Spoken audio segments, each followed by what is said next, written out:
right in, and now you're building, and I'm going to flip it to you if I want to say anything to you. Well, good morning, everyone. Thanks for being here this morning.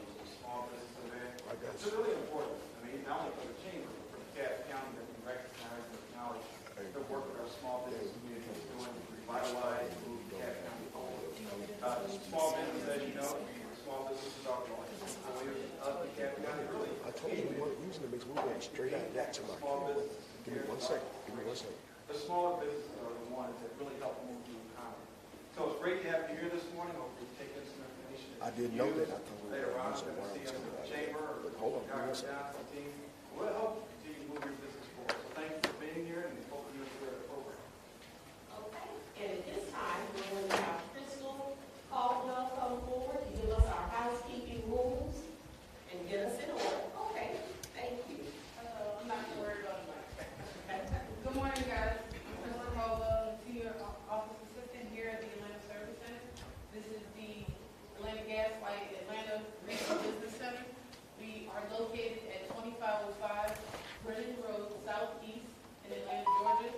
Just for any safety, if we are in the event that we have to exit the building, you guys will either leave out this door. Over there on the right side, there's a building all the way at the end of the gate. It's our fleet building. We were all assembled there at fleet, account for everyone, make sure everyone is okay and safe. Also, if you cannot exit through these doors, you can exit out here through the front doors and go up to the front of the building. Also, if you need to use a first aid kit, AED, you will come out this door, make a right, make a left near the restroom. They're out there on the wall. Anyone in the room, CPR certified? Are you okay with performing? Is anyone willing to call 911 in your way? All right. So if you guys have any questions or concerns, I am here in this building, so you can give us a call upstairs. I can't find my young lady. She has my number here. She has our contact information. Restrooms are again out there to the right, to the left. Okay? If you, again, have any emergencies, please call 911 first. All right? I hope you have a great event today. Thank you for coming out to our building, and I hope you guys enjoy the conference. Thank you. Okay, now that we've been set in order, the first session that we have this morning is how to become a vendor and business in DeKalb. Now, this is very important because many people fail to realize, as Frankie indicated, over 98% of all businesses in the United States are small businesses. Contrary to what most people believe, Fortune 500 companies did not build America. The small mom and pop type businesses have. When you think of government, of course, I'm one of the newer DeKalb County commissioners. Currently, DeKalb County operates a total of a $4.8 billion annual budget, and that is prior to the program distribution of funds that are associated with our 12 cities. Now, out of that $4.8 billion budget, almost 80% is associated with goods and services. Government is the largest procurer of businesses and services in America. But most people fail to look at us to do business. So in DeKalb County, we need everything from mobile automotive car wash companies that can visit our locations on site, to landscape companies, food and craft services, janitorial services, painting services. For the most part, if you can name it, DeKalb County is in the field. So what we're going to do here is I'm going to introduce our panel, and from there we're going to have a discussion. This morning on our panel we have Ms. Katrina Young. Katrina, well, Dr. Young, currently serves as the Business Retention and Expansion Manager for the Gas Development Authority, an esteemed economic development organization represented DeKalb County. She represents DeKalb County in this role and plays a pivotal part part in attracting and retaining high-caliber businesses for the county. She fosters job creation and facilitates employment opportunities for DeKalb County residents. The organization offers invaluable support to businesses, aiding in their retention, expansion, and overall growth, thereby bolstering our local economy and enhancing community welfare. Next, we have Ms. Shatasha Edwards. Shatasha Edwards is the Department of Purchasing and Contracting Procurement Operations Manager. As a DeKalb County employee since 2015, she has held several positions within the department that include her role as the procurement agent. Currently, she is responsible for connecting the dots interdepartmentally and throughout the county at large, exercising nearly 25 years of direct value-added experience, having an advanced background in project management. Her robust expertise stems from, however not limited to, the information technology and construction industries. She has successfully implemented countless procurement items throughout her career and has a genuine passion for streamlining processes. Thank you so much for being with us. Next, we have Ms. Phyllis Douglas Esquire. And I'm excited. You know, life sort of takes you full circle.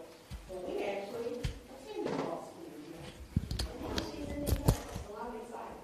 But Ms. Douglas currently works as the local small business manager. You will hear us refer to it as LSPE throughout the day. And she, of course, is with the DeKalb County Purchasing and Contracting Department.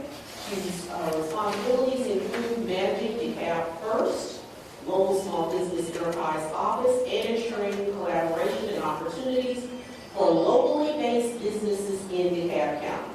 Prior to joining DeKalb, she led an advisory team under the Purchasing and Contracting Department, where she was instrumental in researching and drafting the legislation which created DeKalb First, LSP ordinance, which was codified in 2006 and recodified in 2016. She is a licensed attorney for the past 20 years and has primarily focused on procurement practices, supplier diversity, sourcing, contract development, court administration, and small business development. And we also have Lexi Morgan. Lexi is the business license manager for DeKalb County.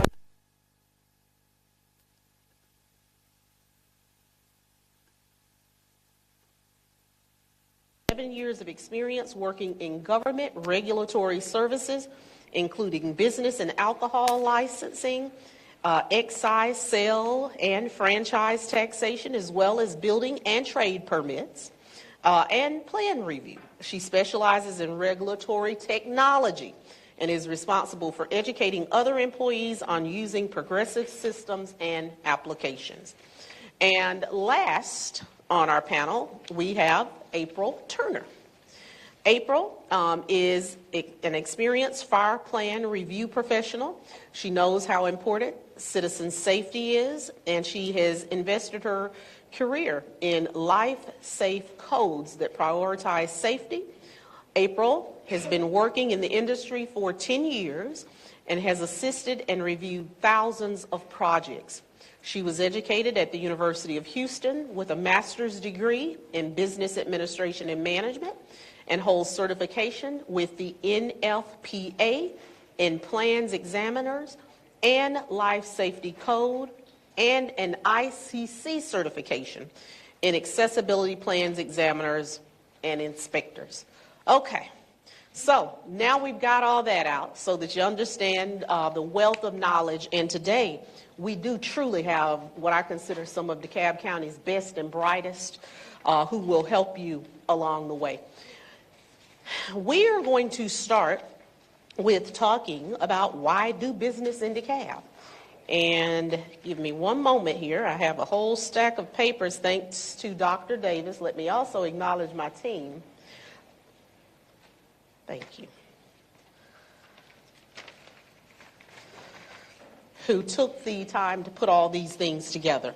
And actually, you guys will share the mic. So let's start with you, Katrina. What makes DeKalb County a wonderful place to do business? Good morning, everyone. Good morning. So what makes DeKalb County a wonderful place to do business? So Georgia has been named the top state to do business for the last 10 years by the Area Development magazines. And businesses in Georgia and DeKalb benefit from the best place of business environment in the nation. So DeKalb is a great place to do business because we have access to a highly educated workforce. We're home to many colleges here in DeKalb County. We have Emory, we have Georgia State, Georgia Piedmont Technical College, Agnes Scott, Mercer University. There's also the presence of over Fortune 500 companies that are represented and have offices here in DeKalb County. And what makes that important is that it's a base for small businesses, for customers. There's people here that will come and frequent your businesses. There's transit options here, so that works for customers, that work for the workers to get to and from. We're also close in proximity to Atlanta, to Midtown Atlanta, and with that being said, that's lower real estate costs, so you can live here, but you can have access to Atlanta. There's also diverse industries here in DeKalb County.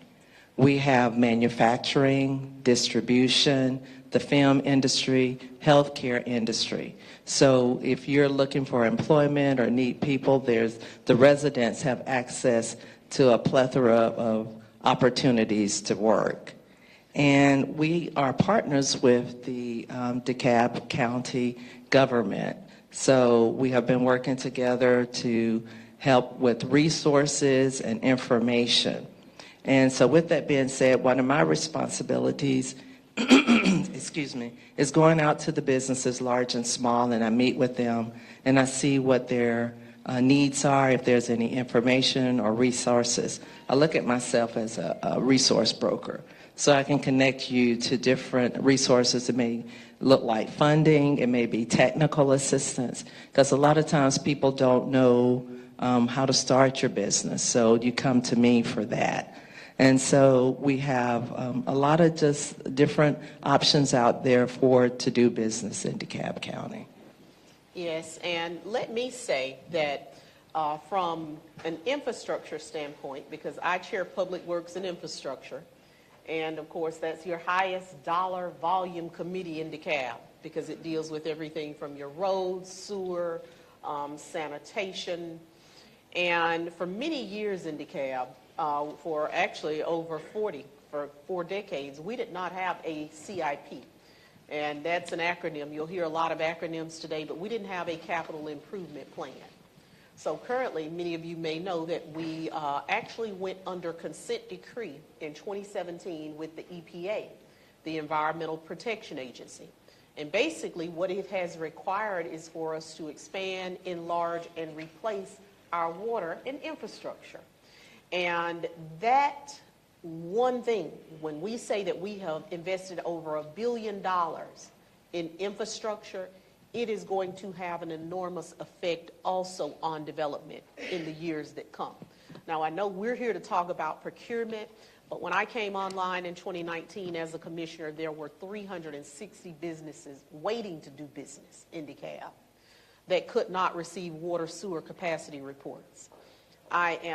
And hookup. And I'm very proud to announce today that we're down to 60. So in DeKalb, I think we're very uniquely positioned for the future because we do have the abundance of land that, of course, the city of Atlanta and others that are more densely populated does not have. So that will also play a major role. And we'll also talk about opportunity zones. I don't want to go beyond the script because I'll start talking. So the next question that I'm going to ask, and it is going to be for our Esquire, Phyllis. What is the DeKalb County LSBE, Local Small Business Enterprise Program? And please explain how a business gets LSBE certification? Thank you. So as the Commissioner mentioned in our introductions, the Local Small Business Enterprise Program was a program initiated through our Board of Commissioners and our Chief Executive Officer's office to open up a program that would allow locally based businesses in DeKalb County initially, and we expanded it looking at those metropolitan counties that surround DeKalb County, but offering opportunities for small businesses and allowing them to have a seat at the table. It's about giving them an opportunity to present their business to DeKalb County. We review their information, we certify them as an LSBE, and once we certify them as an LSBE, they are afforded opportunities to participate in our solicitation activities with our procurement department. As the Commissioner mentioned, government is the largest purchaser of goods and services, and in DeKalb County, we are the most diverse county out of 159 counties in the state of Georgia. So there are many opportunities that are in DeKalb County. She gave you the numbers as far as our budget, well over $4 billion, where we're looking to buy goods and services on behalf of our taxpayers and residents here in DeKalb. So the Local Small Business Enterprise Program was initiated in 2006 and it was recodified in 2016. So that means it's an ordinance, it's a regulation, and it's a law in DeKalb County. It must be followed. You can find us in Muni Code. We are codified. And part of our LSBE program, there's a requirement that our prime contractors must come to the table and agree to partner with one of our small businesses that have been certified by the DeKalb First Office. The Board of Commissioners sets our benchmark. Our benchmark are the goals that we're expecting for the prime contractor to meet during the life of the contract. Currently, our commissioners have set our benchmark at 20%. So what that means is that when prime contractors are bidding on contracts, they must review our LSBE certified vendor list, they must select a locally based business to partner with, and they must agree to share 20% of the total contract award with that local small business. So there are many opportunities in DeKalb County. As the Commissioner mentioned, janitorial services, we buy fleet for our police, fire, sheriff, we purchase vehicles, we need decals for those vehicles, they have to be outfitted. We also buy goods for our buildings. Keep in mind, our buildings house our employees. That's where we go to work every day. They have to be cleaned. We have to have supplies for those buildings, paper, copy machines, even small commodities such as office supplies. Those are things that we do purchase. And those are many opportunities for LSBEs to qualify to assist us in procuring those goods on behalf of our taxpayers. We offer a meeting every Wednesday. The first session is at 10 a.m. The second session is at 2 p.m. These are virtual meetings via Zoom. You do not have to leave the comfort of your home or your business to attend our meeting for you to hear about the different solicitations that have been advertised for that particular week. You can find us on the DeKalb County, Georgia website. We advertise there. We also advertise in the Legal Organ, which is the newspaper where we must make public announcements on behalf of the county government. The legal organ for DeKalb County is the Champion newspaper. Please pick up a copy. Go in there and look at our advertisements for the week. You'll be surprised at what we are buying on behalf of DeKalb County residents. The first step is to register as an I-supplier. Once you register as an I-supplier, and Ms. Edwards will describe for you that process, the second step is to register as an LSBE. We have a table here out front. I'm more than happy to answer any questions for you about that registration process and the certification process and the documents that would be required for us to certify you. I will point out quickly, you must be in business for at least 1 year. So please make sure that you go ahead and get your business license, set up your company, set up your business, and then in 1 year, you can come see us over at the DeKalb First LSBE office, and we'll be more than happy to assist you. Thank you. Yes, and I think this is a good time to pass the microphone to Ms. Edwards, because one of the things that I want to say, it is really important that we engage our local small business community. Because I want to see our dollar turn over more in our community, okay? So everywhere I go, it's sort of been a little crusade. When I run into people, I say, hey, do you have a business? Are you doing business in DeKalb? And I'm always shocked by how many have a business but are not. It is a very simple process. Because, of course, to be certified as an LSBE, it's not based upon your location. But for me, I want to see you all, people that are in this room, people that live in DeKalb County, people that have an interest in DeKalb County, be a part of that program. So, Ms. Edwards, I'm now going to turn it over to you to tell these good folk. I almost wish we had a very interactive demonstration because it's not a hard process. But you will not receive opportunities until you go through the process. Good morning. So in my role, I am responsible for vendor management. So to become a DeKalb County business, you must first register. Okay. We are a paperless county. Therefore, our registration process is located online. It is at the DeKalb County, Georgia website. There is a purchasing and contracting departments page, and that is where you will find a wealth of information. So even though I am speaking on completing your registration, please, when you get to the purchasing and contracting page, review the entire page. There is information upon information on that page to prepare you to do business with DeKalb County. We are where the money goes out.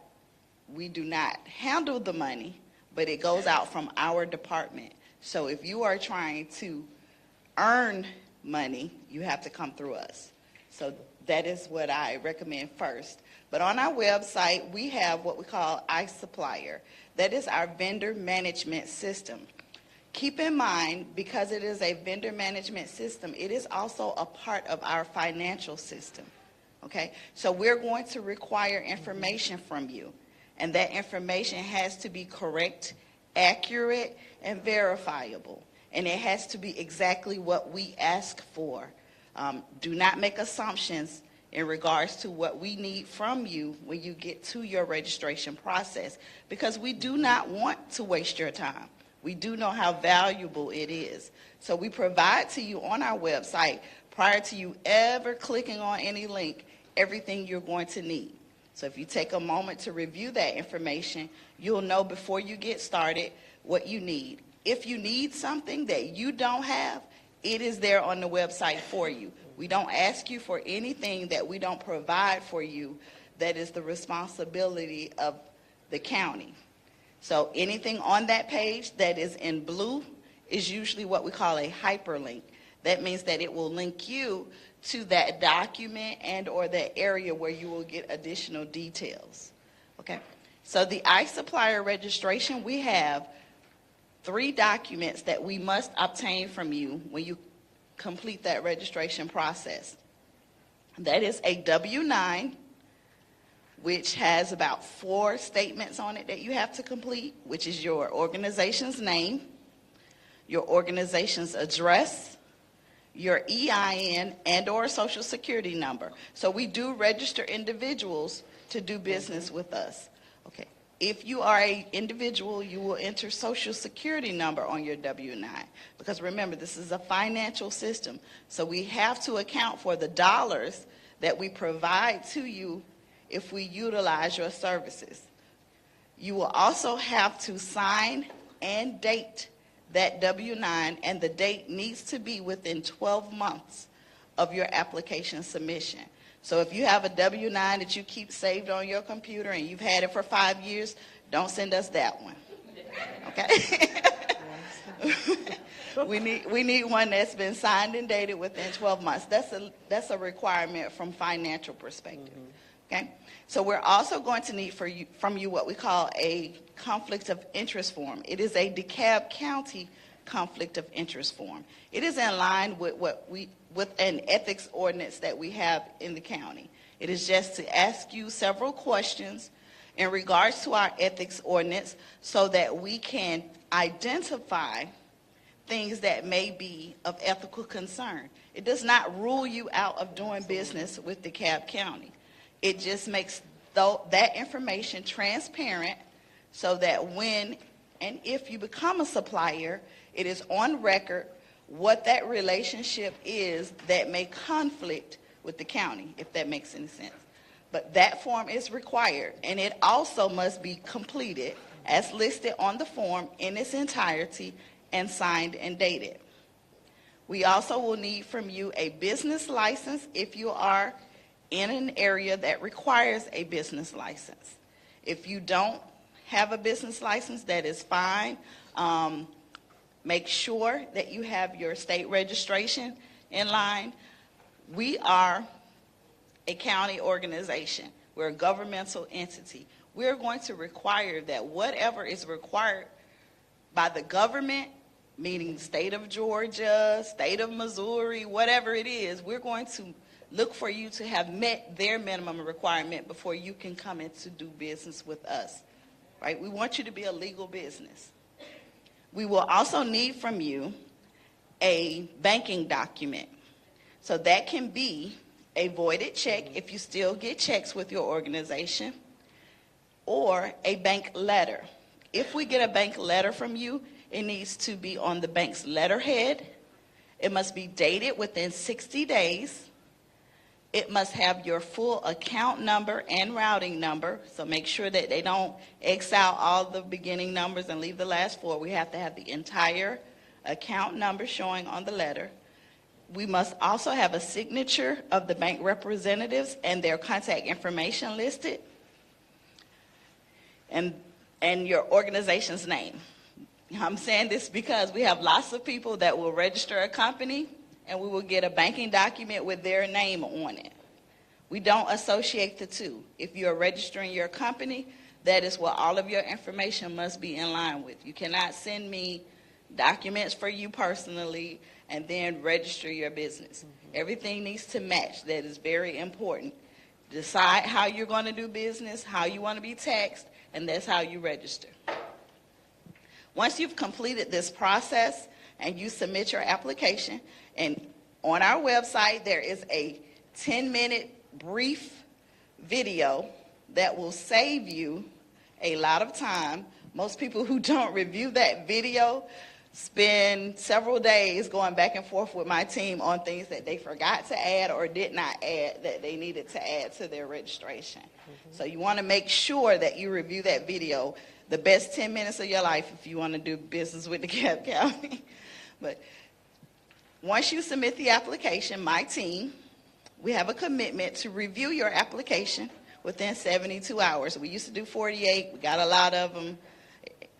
We do love our seniors and different nationalities. We are a diverse county. So sometimes when we're helping someone, it takes a little longer on the phone. So we like to pay attention and make sure people get what they need. So in that case, we're not always able to answer every phone call, complete every application within a 48-hour window anymore. So we try to review them within 72 hours. That does not mean you're going to be approved. Once you have submitted your application and you get confirmation that it has been submitted, you need to look out for an email. That email comes from DeKalb County, Georgia email address. It's DeKalb workflow mailer at DeKalbCountyGA.gov. I'm saying this out loud because a lot of people now have junk and spam, and your email forwards things automatically. So if you don't see an email from something like that within about 2 to 3 days, then you want to check your junk or spam mail and see if it has come. If your application is not complete or we require some additional information, that is what is going to be in that email. If it is complete, guess what's going to be in there? Your login information and your supplier number, which is what you will need to complete the LSBE certification application if you're interested in being a small business. So that is the process for doing business with us here at DeKalb County. I also wanted to mention before I gave the mic back, there are also other opportunities for small businesses here in DeKalb County. Our purchasing policy allows our departments throughout the county, so that be Decide DeKalb, the fire, planning and sustainability, to purchase goods and services up to $25,000 without coming through the purchasing and contracting department.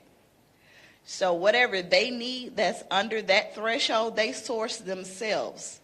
And that is an opportunity for those small businesses to work with those departments and provide those goods and services. So you have to be registered to do that. It's easier for them to select someone that is already registered than them to wait on you to get registered and then utilize your business. So you want to go ahead and get registered first. You also register with what we call NIGP codes, which are commodity codes. Those commodity codes are in our system so that when those departments are looking for vendors, they can pull up lists of vendors that we have registered in the system according to whatever commodity that they're looking for. And I want to pop in here because those commodity codes are really important.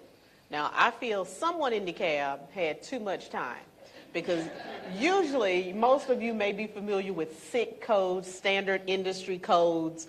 You know, most businesses, there's one code, and it's a supplier code, and it's consistent across it's SAMs and all the systems.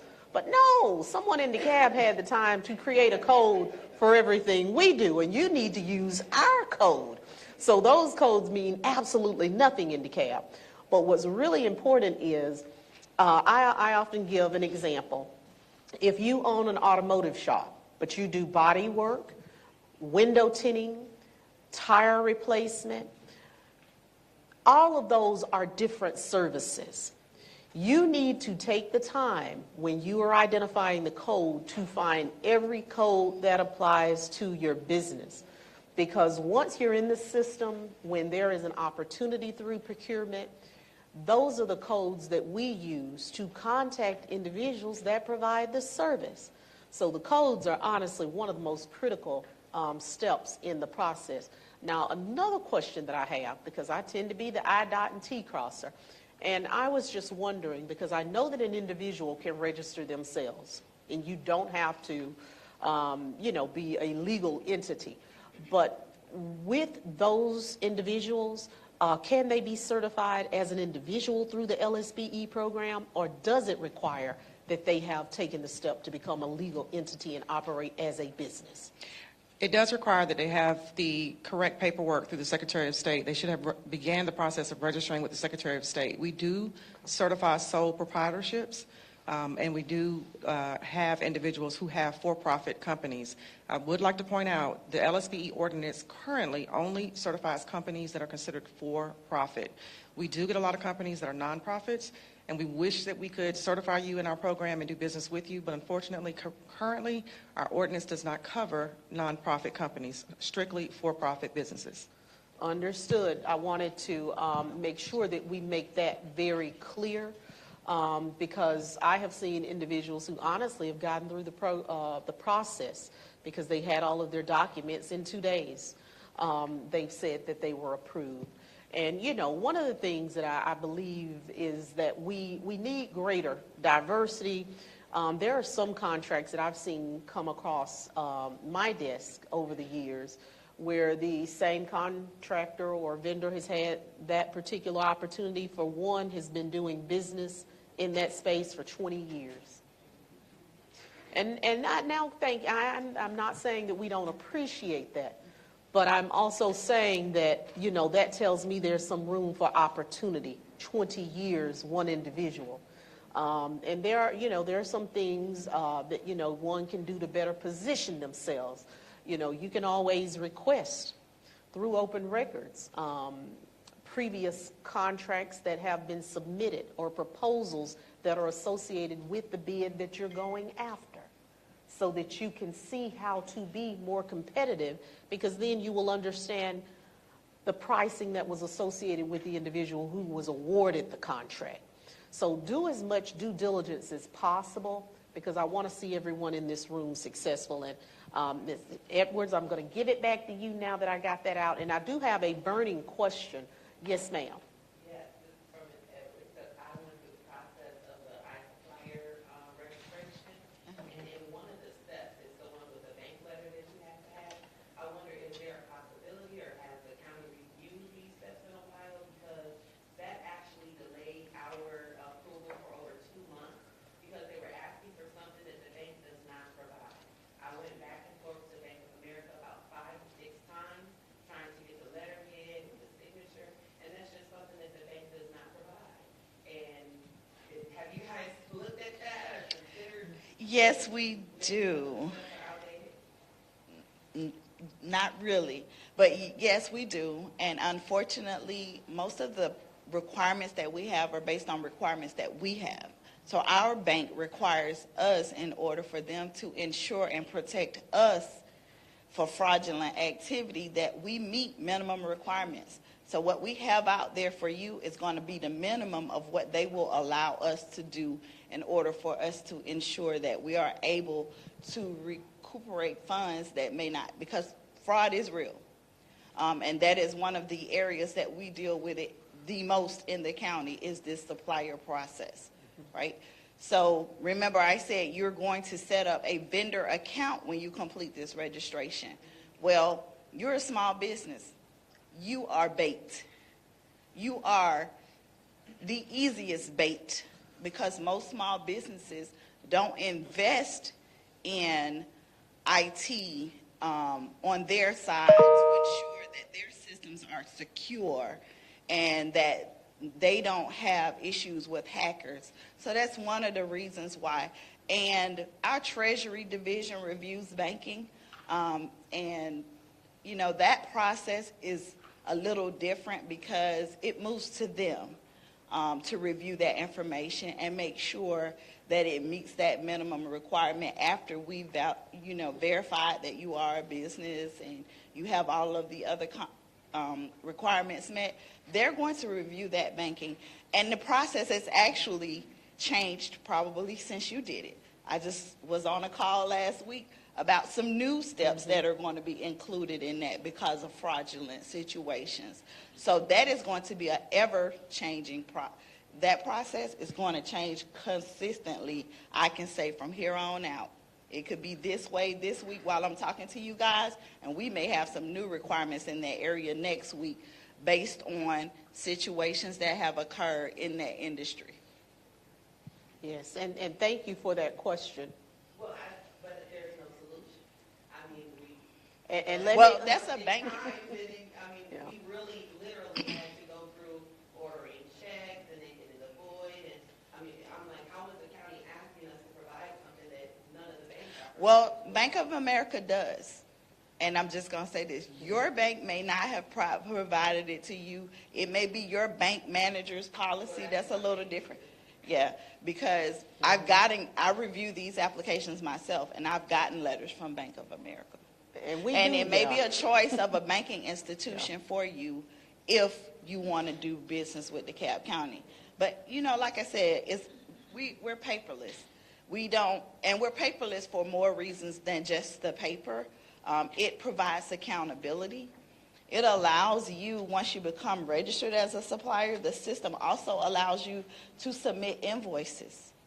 So once you've completed your services, rather than having to email and hope that somebody got it and hope that they're doing something with it, it allows you to post your own invoice so that you know that that date is in our system and trackable from when that invoice was put into the system. So it's a lot of advantages to it, but unfortunately, I have heard that about different banks. So that's why it was so challenging, because I went back for 2 months. Yeah, We didn't get approved for over 2 months. So I just wondered if there was a solution. yeah, Thank you. yeah. I apologize, but yeah, I wish we had them here because, like I said, I was just in a meeting with them this week in regards to a lot of the challenges on that end. And I was just shut down at like, no, we have to ensure this is what our bank is Wells Fargo. So when we sit in security sessions, this is what they tell us. Like, no, we have to have this, we have to have that. Because even though you send us a letter, we're still going to reach out to them, and we're going to verify information through them. We're going to try and reach out to you so that we know that you are who you say you are, because we don't know that because an application came in. And we have $4 billion out there for grabs. So we have to make sure that we are bringing in people who are actually who they say they are. And those are legitimate accounts. Because we actually also get fake accounts. You know, we have people register organizations that are listed and registered. We can verify the business, but the banking is not associated with that business. That bank is routing to a business in Russia, or, you know, this is real for us. So we have to make sure we can't. You know how hard it is for us to get money once it leaves the. Yeah.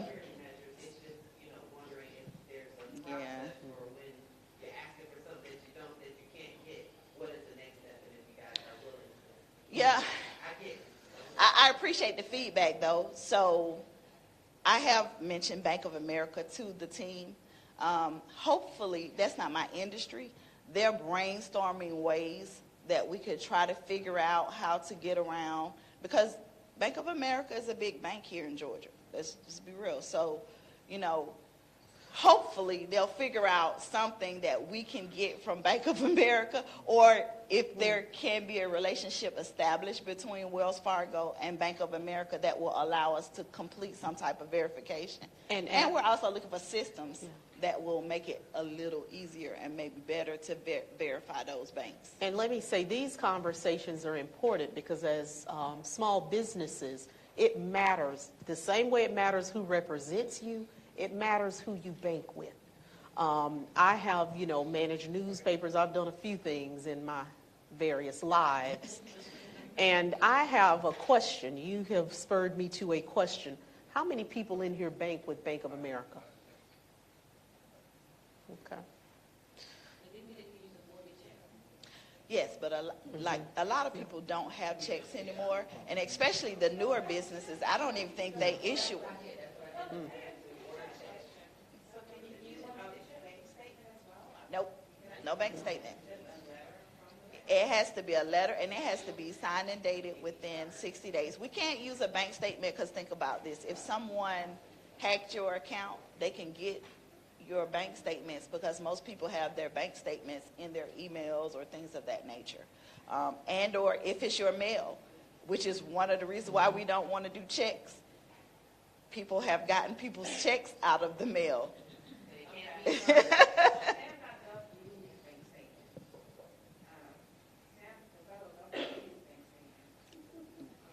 Yeah, we can't confirm with. No. Separate, totally Well, separate some entities. certain grants will require it. So if you end up trying to do business with a department that is using grant funds, they may require it because I have to research SAMs to make sure that you're not debarred. So if you've worked with them and been debarred, you're probably not going to make it through the application process. Okay. And I know that there are still some and feel free to be fluid with the conversation, but I know that you still have, Ms. Edwards, a few slides that are up there. So hopefully, I'm not sure if you made it through the process. I know that we are sort of using those slides as a backdrop as the conversation takes place. Commissioner, can I ask, can we put the slide up there on for the LSBE program? Because I think it would be helpful to the audience to see how to start doing business with DeKalb County. Absolutely. So there is a slide within my deck that I think would be a great starting point. It's really to just provide you with information on what do you do. So you got registered in the iSupplier system. You came through my office and was registered as an LSBE. You're ready to do business with us. How do I begin? Where do I start? As Ms. Edwards mentioned to you, you can start with the departments. I always recommend to small businesses, knock on their doors. We are a public agency, a public government agency. We can't turn you away. Schedule a meeting with the departments that your business can impact, or you can sell your services and goods to that particular department. Go to our website. All of our departments are listed there in alphabetical order. Go down the list. Go to their website or their web page. Look at what their budget is for the year, what the commissioners have approved as their operating budget for the year, because that's what's utilized to buy the goods and services. So schedule those meetings. Talk to the project managers. Go and do open records requests. Find out for any particular bid that we awarded what the winning contract amount was, what the company consisted of, what did they submit to the county that made us recommend them to the Board of Commissioners for an award. Do your homework. I tell everyone at the Wednesday meeting, be diligent in wanting to sell your services to DeKalb. There is money there, but you have to do your part. So go knock on those doors, make those calls, schedule meetings with the department heads. They cannot turn you away. We're a public government agency. They will set a time frame to meet with you, send them a capability statement, tell them what you can do so they know, so that they can recommend to the procurement department, hey, I have this company over here. They say they're registered with you. They've said that they're an LSBE company. I'm interested in seeing what they can do for our department. How do we go about doing this? So please utilize those opportunities. set those meetings, visit our website, and utilize that open records request process. I know Ms. Edwards probably doesn't want me to say that because her department is responsible for responding to those, but use the open records process so that you can see why the company was selected and recommended. We make recommendations, the Board of Commissioners award. So our recommendations to the board, you want to see why that company was recommended and when the board made the decision to use that company for services for DeKalb County. And thank you for those comments, and thank you for pointing out the DeKalb County Commissioners do not involve ourselves in the process. I have never called anyone to say that, oh, I have this wonderful person. That's not what we do. You have to go through the process. But again, you know, as I sit here, I want you all to think big. For many of you that are small businesses, earlier, Phyllis pointed out that there are 159 counties in DeKalb. If you look at just your top 5, your largest metro counties, we all have these same opportunities. And out of the state of Georgia, DeKalb is the 4th largest. So you have 3 others, Gwinnett, Cobb, and of course Fulton County, that are all larger, but they all have these types of programs. We're just telling you because my first concern is you doing business right here. And I can't take all the meetings. So when you go to our website, unfortunately, I can't do the meetings that Phyllis mentioned for everyone because purchasing people are in the process. So we cannot speak with every vendor about what they sell. So when she's mentioning reach out to the departments, she's speaking on those departments individually that are looking for services and goods. And never reach out to them in regards to anything that is advertised on our website in a formal manner and or advertised in the paper, because once it is advertised, any communication has to go through what is listed in that bid package that is advertised. So there's usually what they call a Q&A period, which is the question and answer. And during that time period, you need to make sure you review and identify any questions you have and submit them. And they all will be answered through what we call an addendum for everyone to see so that it is fair and transparent.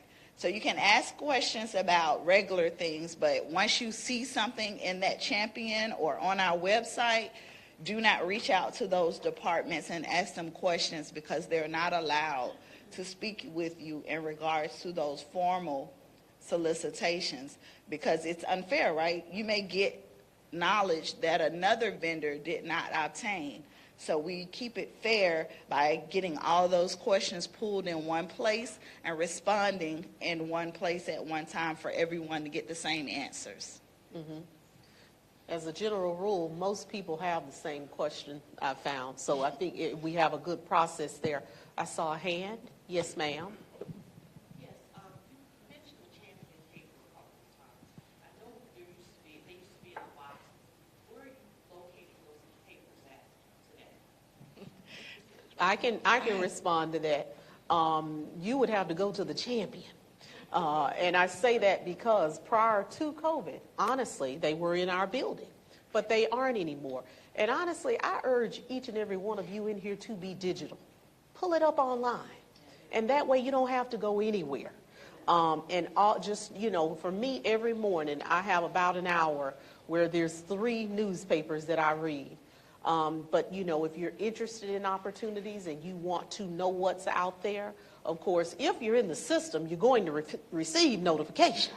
That's how it really should happen, is you're registered with us, because you can't just see a listing in the champion and respond. You have to already be through the process. Well, it's going to direct you. It's going to yeah. Whatever we advertise in the champion, it directs you back to our website to pull up the full documentation. So can you get a subscription to Champion? Yes. And so what's that? If you go to the It's purchase and free contracting paper. page, there is a link and that information and details for the champion is on the how to do business section of our website. And of course, you know, you can, with the digital portion, I'm not sure. I know AJC charges $9.99 a month. But I do believe, and that's very interesting. See, $20 a year. Okay. But I do know that they're trying to get people to do the digital. Okay, I have some questions, but I won't ask them here. It will start a whole different. Okay, yes, sir. They still deliver the paper to the courthouse. And if you want the paper, well, I'm saying, I think if you wanted to pick up a paper, I think they still do place them at the courthouse. Because, you know, all of the legal advertisements have to be in them as well. So I think they still drop them at the courthouse. If I'm not mistaken, I do have a copy of the digital champion on my phone here, but you can also, I picked up a copy at the Kroger, you know, in The neighborhoods. Yeah, in the neighborhood, Yeah, I think, you know. yeah, they're trying to hit business. Yeah, but go to their website and they'll have a list of their distribution points. And yes, sir, go right ahead. So I have two questions. One, what if you go to business departments, you convince those project managers that what you're selling is good and it's more than $50,000? Does it still go through procurement or? Okay, so $25,000 Yeah, is their better. threshold, which is what we call informal. Once it exceeds that $25,000, then you will be going through a fair and transparent process in which that will be what we call the bid process. It may be an informal bid, which is an RFQ, and those are from $25,000 to $50,000. That means that it won't be a sealed bid. We will still advertise it on our website. You will still submit your information. However, most of those you can submit your information by email. And we will still open them at the same exact time and notify, you know, people who have responded that we received their responses. Now, once you exceed the $50,000, it's going to be what we call formal.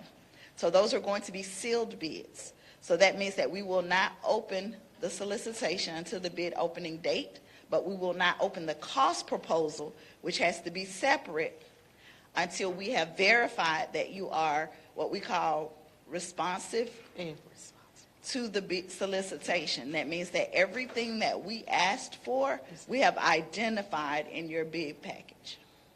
Thank you. And then the second question is once you submitted a bid, are you able to track the process of acceptance, or do you just kind of find out when you find out? Okay, so when we receive bids after the bid opening, we review for the responsiveness. We're trying to find out everyone that submitted everything that was required, and it depends on how many solicitations we receive. But once that process is done, on our website, we post what is called a bid tabulation. So that is where we actually do a responders list first. So the responders list is going to be all of those that we verified they had all of the documentation that we asked for in their bid package. And it's going to be posted to the website right there where you got the solicitation. It'll say responders list. So that will be everyone that we're moving forward to identify responsibility, and then they may get their costs opened as well. Because we won't open costs until last. We want to make sure that you're responsive and responsible prior to even addressing your costs. Because everybody has always said DeKalb County picked the lowest bidder. They're going to always pick the cheapest bidder. Well, if the cheapest bidder has figured out how to submit their paperwork, we are going to choose the cheapest bidder. Because we can only evaluate based on what we've received and what we can verify. So if they've made the people who they have done business with in the past happy, and we can identify that they're responsible, they will move forward. We cannot utilize our assessment personally on vendors. We have to have verifiable reasons to make a vendor non-responsible. And let me also say, though, that, you know, sitting where we sit, I have seen times when the recommendation was not for the lowest bidder. Because, you know, in Public Works and Infrastructure, we have a mandatory requirement of audit on any contract that's $3 million or more. Now, since becoming chair of that in 2020, it saved DeKalb County taxpayers $57 million. Sometimes it was just simple errors in accounting that we found. Sometimes as audit has gone through, various contracts, and that's, on that side of the aisle, we found that there was no way that they could have supplied the product based upon the quote. And then, we don't want to go down the rabbit hole, because that costs time and money. So I do want to say that if it's verifiable and it's the lowest, I do know that those move forward, and usually, but we do take bids sometimes that are not the lowest bid for that particular contract as well. Correct. And I want to make sure we have enough time. So now I'm going to hop on over to Miss Lexi, just to make sure we have enough time for everyone. And I want to know, how can a small business apply for a DeKalb County business license? And if you will, explain those steps. Okay, no problem. Good morning, everyone. I also have some visuals if you're ready. Okay. So I brought three hot topics that are usually, out of the surplus of inquiries that we receive, are usually problematic for the applicants that visit our office. So I wanted to talk about applying for the business license online, commercial versus residential, and then also the Secretary of State and foreign domestic entities. So we offer two types of business licenses in our office. It's residential and commercial. If you're operating out of your home, you would apply for a residential business license, and if you have a commercial location or a storefront, brick and mortar, things of that nature, or actual building, you would apply for a commercial business license. It's always my recommendation that you all come to the office if you're applying for a business license before you sign any contracts or leases, because unfortunately we see in our office where people have signed a lease or a contract and they're obligated to pay rent. However, when they come to apply for their business license, they legally can't operate that type of business or occupation in that space. So information is free. We have a surplus of different divisions in our department, which includes zoning, planning.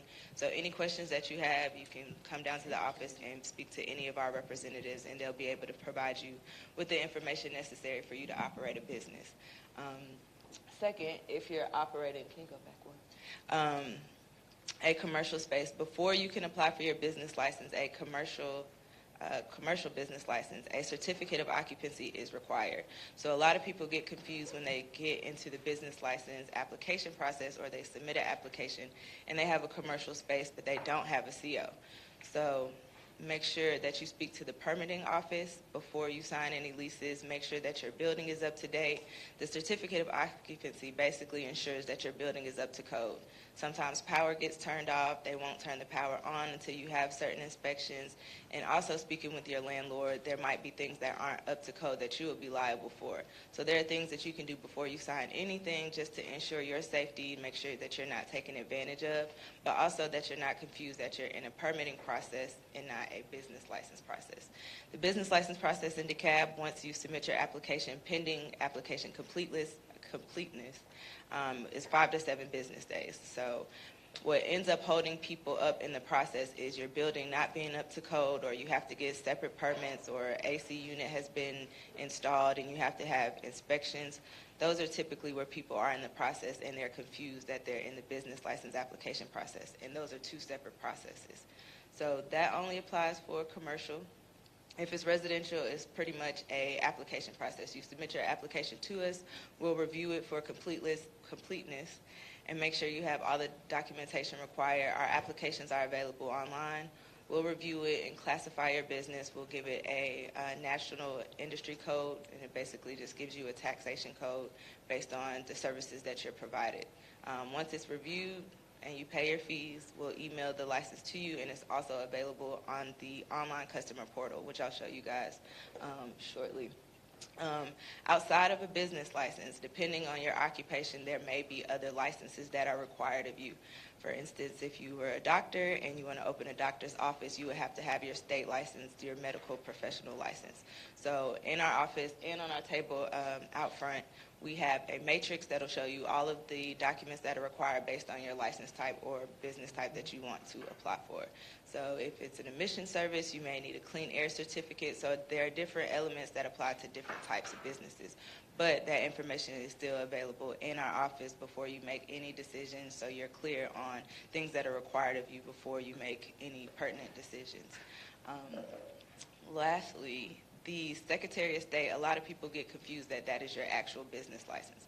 That is not your business license. It's a registration and forming a organization or a domestic entity. So unfortunately, we see a lot of people that are operating illegally because they haven't applied for their business license. So also, a business license is known as an occupational tax certificate, and that gives you permission or allows you to operate legally in DeKalb County. It's a requirement if you want to do business. If you don't have one, you'll be subject to a citation, and we don't want that for our applicants or constituents. And I'm going to pop in here because during the global pandemic, COVID really exposed the fact that we had a lot of businesses that weren't legitimized. And as a result of omissions, sometimes plain and simple, just ignorance, did not know. And in some cases, wanton disrespect for the process, they were unable to seek funding that would have been critical. So I encourage all of you, to do business the proper way. Even when it comes to your reporting, if you're receiving revenue, report it, because it affects how you're able to move your business forward in the future. So we can't emphasize enough that, when you go through the Secretary of State's office, you have formed a business. But if you're going to do business in DeKalb, you need a business license. And of course, there's a little bit of taxes associated with it. I want your taxes. I need my tax revenue. But so that we can pay you. Yes, exactly. So we can pay you and purchase these goods and services. It's called the cycle of life that we have going on here. But it's truly in the best interest of everyone.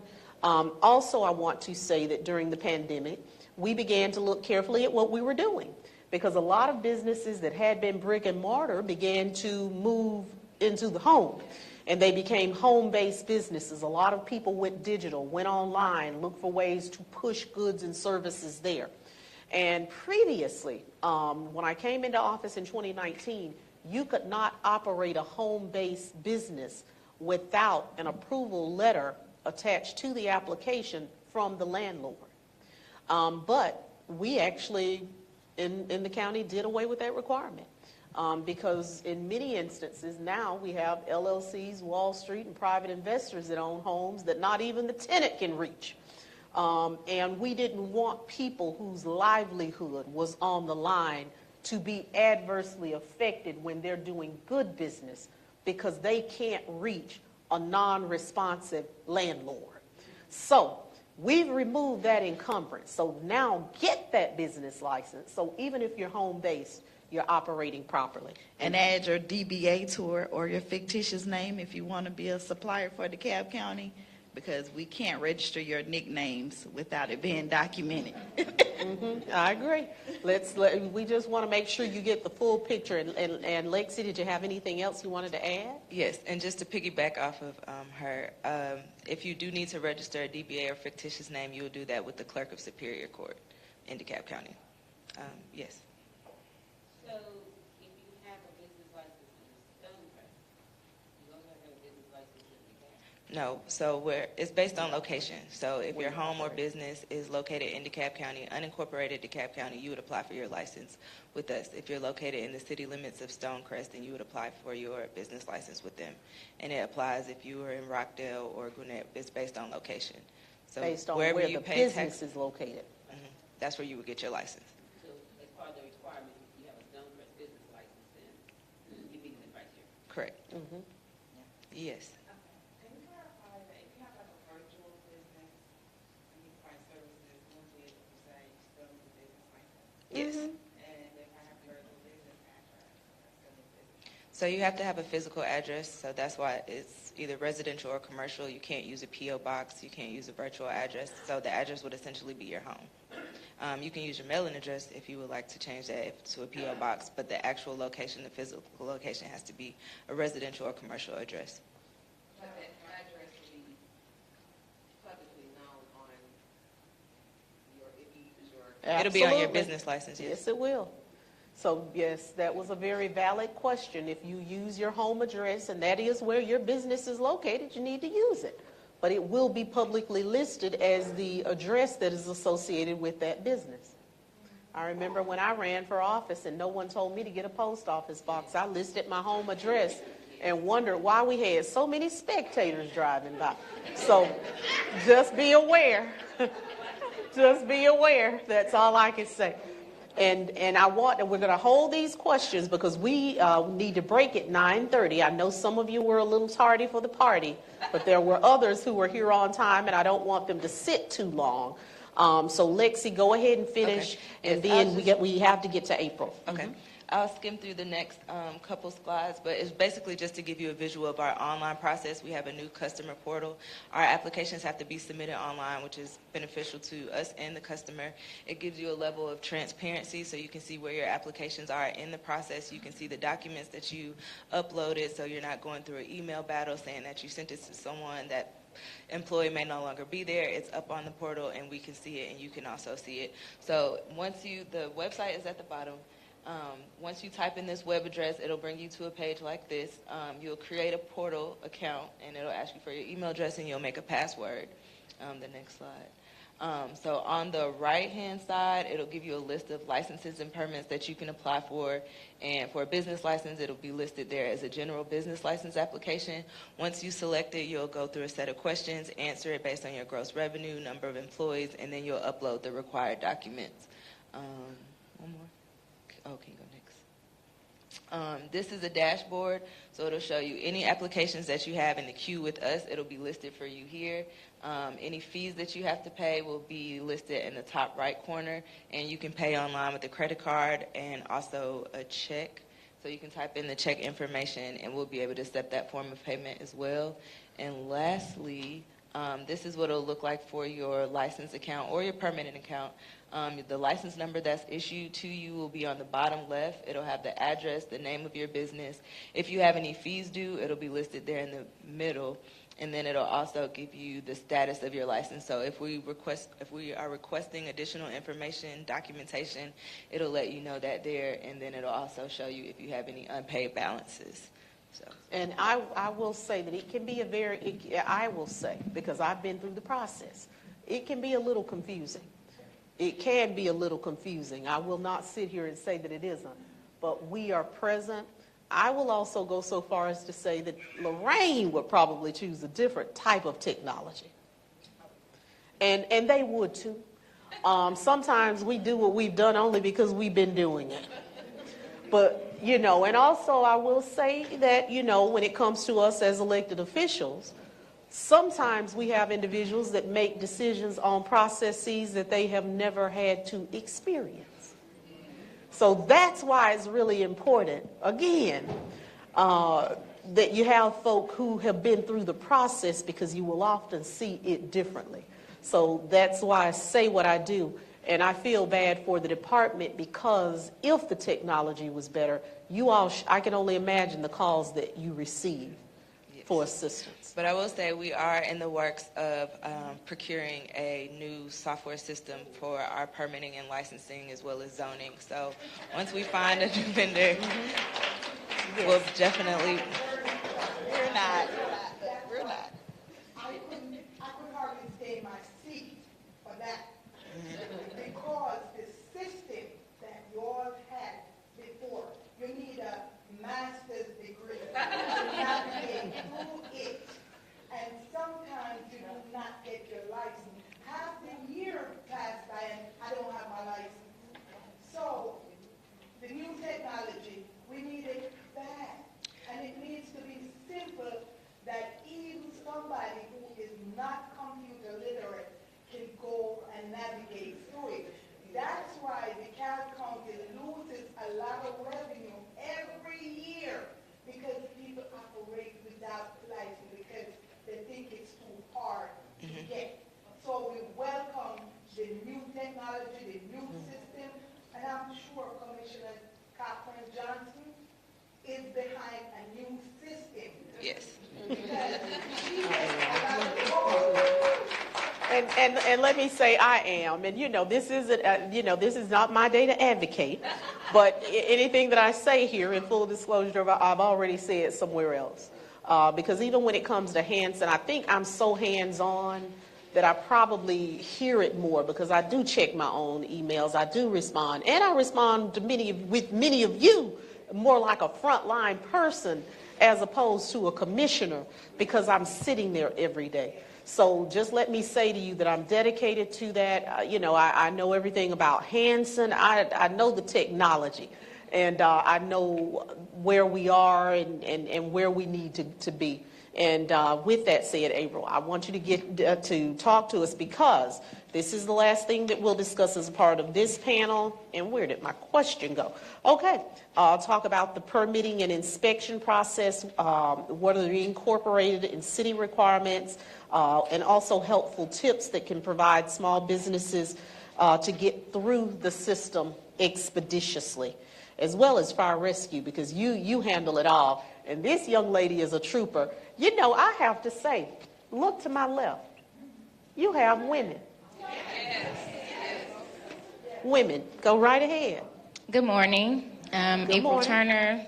I'm the lead fire plans examiner for DeKalb Fire and Rescue. And so I'm just going to be an extension. I'm here off of PNS business license. We are a part of that process.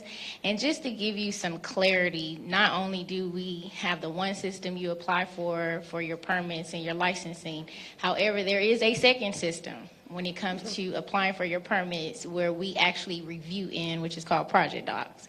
So hopefully, as much as you guys warn about getting a new system, we are open to that as well. However, I want to inform you of that because some people believe when they do submit for their permit application, it stops there. And you are notified to upload drawings in another system for us to review. But for fire and rescue, we pretty much are a part of every project that deals with development and structures. So if you're just trying to move into a storefront, if you're building out a storefront space, if you're building a brick and mortar for your occupancy, we are a part of that process. Our inspection is very imperative because it's important of the life safety aspect of it. One of the complaints we get is for small business owners, I'm moving in a space, I'm not doing any changes, I'm using it as is. Why do I have to submit you a floor plan? The owner doesn't have it. I don't know how to draw it. We understand that as a constituent. A lot of times this is new for you, so you don't understand the reason why. Why do I have to do something when I'm not changing what was? We want to confirm that the life safety features are still in place and they're up to code and it's adequate because we want the constituents to be able to patronize your business and come out still with their life, right? And so at the end of the day, we want to make sure you have enough exits, your exit signs are working, your fire extinguishers are inspected and up to date, you have a clear path of egress, you have enough amount of exits. We just want to make sure the space is safe, so we do have to inspect that.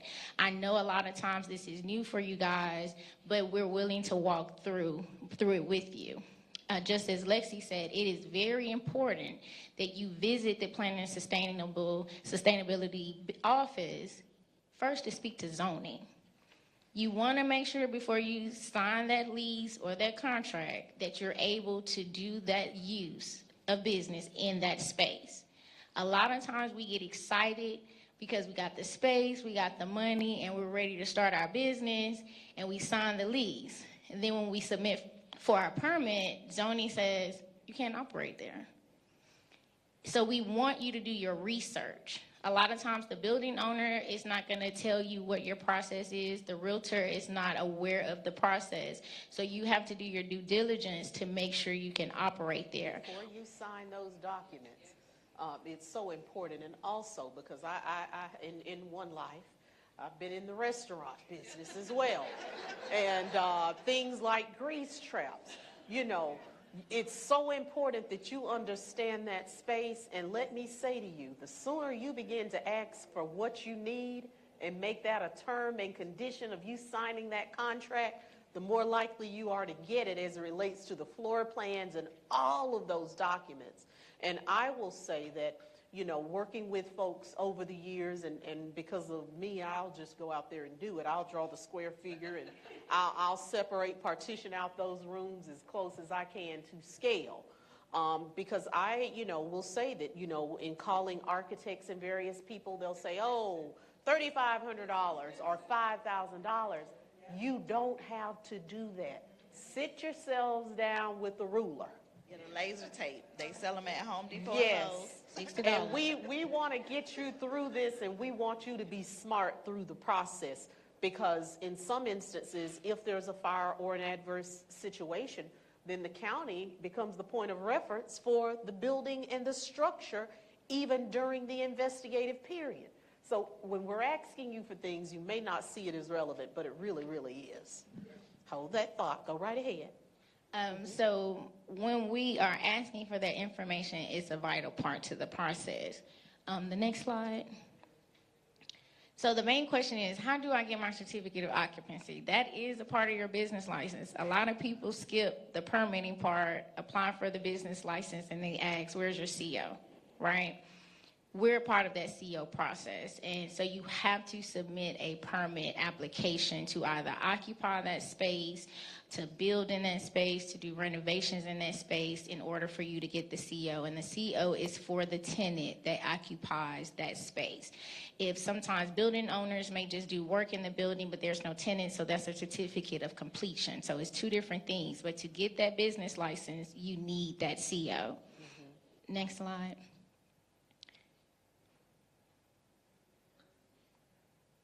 Okay, so for unincorporated DeKalb, and that's everyone that's not within the municipalities, the cities, and I just want to focus on one type of application, and which is the occupancy applications for moving as is. So a lot of people don't understand that term, and it's kind of broad because it covers a lot. But a moving as is a space that you're entering and you're not doing any renovations, no construction. Now, we're not speaking about cosmetic work, changing the floors out, painting walls, patching up holes. But if you're actually doing structural components, putting walls in, and doing any type of construction, that will be a different type of permit. But majority of our small businesses applications that we do receive fall under this. And moving as is are for spaces that are under 5,000 square feet, okay? And they can qualify for a change of ownership, which the restaurant exists, I'm purchasing that restaurant, so it's gonna occupy as the same use. Then you have change of use. So the space that was there before is a doctor's office, I'm coming in as a tax office, okay? Or the space there before was a tax office, I'm coming in as a restaurant. A lot of that plays a part of the code. The way we review is strictly by what the building and fire code says, what the ordinance say, what the state mod said. We're only applying to what's set in place to make sure we review under those requirements, okay? And like I said, no renovations. So the required plans for floor plan sketches, as Commissioner Loraine was speaking on, is drawing your own sketch. What I want you to be aware of, sometimes we're like, I'm going to hire an architect, engineer just to do this for me. I don't want to deal with this headache. Y'all do this. Do your research on these architects and engineers. They will take your money, give you plans that are not sufficient, and then you're delayed because we're rejecting, we're still asking for comments, we're having meetings with you, we're calling, we're emailing, and then you can't get your architect together. And you're actually paying this individual to submit something that is supposed to be adequate according to the code that we can review. So make sure you shop around, do your research. But if it's a business space or if it's a retail space, because only those floor plan sketches only qualify for certain spaces of use. So it doesn't qualify an assembly. And a lot of you, I'm going to give you a key point because some of you don't understand code, but assembly use falls under spaces as if like restaurants, lounges, hookah spots, which is a lot of submittals we have for small business owners. But if the occupant load is 50 or more, you're an assembly. The requirements are a little bit more restrictive. That's when you're going to hire your architect. That's when we're going to need that seal. And yes, ma'am. So an assembly space is for spaces that have an occupant load of 50 and more, okay? You can even Google this type of information just to get you a bit of understanding what code means and how do we calculate your occupant load. But when you become an assembly space, that opens doors up, making sure you have enough exits. Sometimes you may have to have a sprinkler system, an alarm system, even with restaurants with your hood systems. You get what I'm saying? So it opens up more. So you want to be sure you do your research before you decide to operate that type of business, okay? So if you have an office space and it's less than 5,000 square feet, to save you money, get you a ruler. Get you a scale, get you a laser measuring tape, and you can be able to draft that yourself if your owner does not have a existing floor plan already. Okay, go to the next slide. So those are imperative about what we're looking for. For cities, it's a little different because some of them we offer fire service, and all of them do not request because they have their own review and inspections division. But the one thing that we require is the routing sheet. The routing sheet is going to let us as fire department what you're asking for us to review, whether it's a life safety review, a fire site review, alarm, sprinkler, or suppressions, okay? And it will be the same type of information when it comes to the plans that's submitted. We're requiring the same thing. It's the same process of how you apply. Everything is online, the same system. It's just we will need that routing sheet that the clerk, the city staff will complete for you to submit to us, okay? Next slide. For inspections, these are some components that we have that we're looking for when we're coming for your fire marshal inspection. You want to kind of take a look at this because this will help you prepare once you get your permit and you schedule your inspection of what we're looking for. So you want to make sure your address is visible, your suite number as well. Okay, we want to know where we're going because it's imperative if there is an incident, the fire truck knows where to go. Okay. Exit signs and egress lighting, you want to make sure those exit signs are lit up, they're working. They may need a battery changed or something like that. You want to make sure the bulbs are working as well. So a lot of that, you can go to Home Depot if you need to replace them all the time, or you may just hire just a low voltage electrical person to come fix it. Fire extinguishers. So this is one thing people don't understand is when we come, you just don't buy a fire extinguisher. You can buy it and you're thinking, okay, I got my fire extinguishers, but they have to be tagged. That means they've been inspected. So you want to find someone that's qualified and licensed to do that, and they will make sure it's working properly. And that consists of your ABCs, which is your standard fire extinguisher, and Class K are the ones for people with kitchens, commercial kitchens, okay? You want to have a clear path of egress. Basically, nothing is disrupting your path to get out of the building. Appropriate locking mechanism, so no keypads on the doors at the front. It can be a lever handle or a push panic bar. And depending on if you're assembly use, you will have to have that push panic bar. Hood suppression systems, you want to make sure they're inspected and they're clean. We had one instance where a guy in an inspection, he had a sticky note for his tag. So you want to make sure you have a licensed professional that can come and tag it and make sure it's up to date. If you have sprinklers and alarms in the space that you've moved in, you want to make sure the owner of the building is up to date and is clear of any type of obstruction, and they have a green tag, okay? And one thing I try to make clear to my applicants is what I review has to be what the inspector sees. So please do not submit a plan just to get yourself an approval, and then you get to an inspection stage and the inspector looks at your plan and it's different than what he sees. Because all it's going to do is route you back to me. Then you're paying resubmittal fees, revision fees. Now you're going back through that process all over again. So you want to make sure what you submit is exactly what's in that space. And you want to have a representative present, whether it's you, the applicant, contractor, of someone, of a friend that's present within those hours for us to come. And you want to make sure you have your permit and your approved plans present. So you want to print out all of the documents once you conclude with us, the permitting department, and then you get to inspection so the inspector knows what they're looking for and that you actually have a permit. And let me say also that if you are in the food service business, there's additional requirements. So some things are industry specific as well. So it does take a lot of due diligence to make sure that you have dotted all I's and crossed all T's. Yes, and once you pass your inspections, then you will contact Planning Sustainability to request your CO. If you're with the city, then you will take our approval, and then you'll go back to the city for their process. So with unincorporated DeKalb, you will go back to PNS to request their CO and move forward to your business license. And be sure to move forward to the business license. Just because you have your CO does not mean you can operate. That's just giving you the go-ahead to go into the space to get ready and move forward to business license. Yes, and let me say that we've gone over on this, but we'll make up time. I know Mr. Mitchell, he moves very quickly, so hate to put you on the spot, but we'll catch back up. I do want to give at least 5 minutes so that you guys can stretch, and we will then begin the second panel discussion.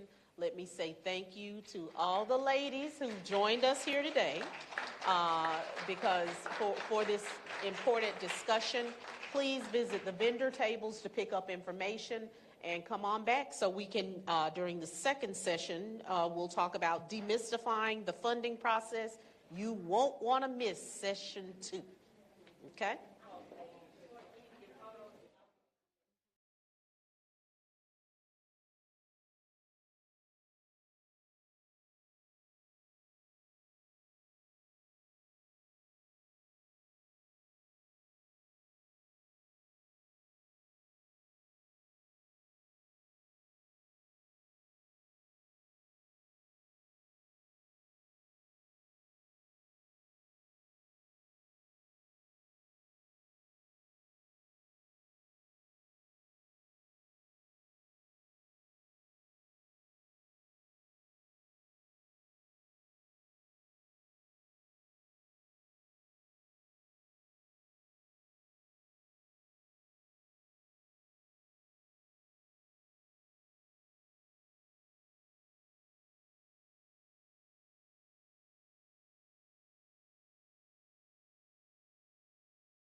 Okay.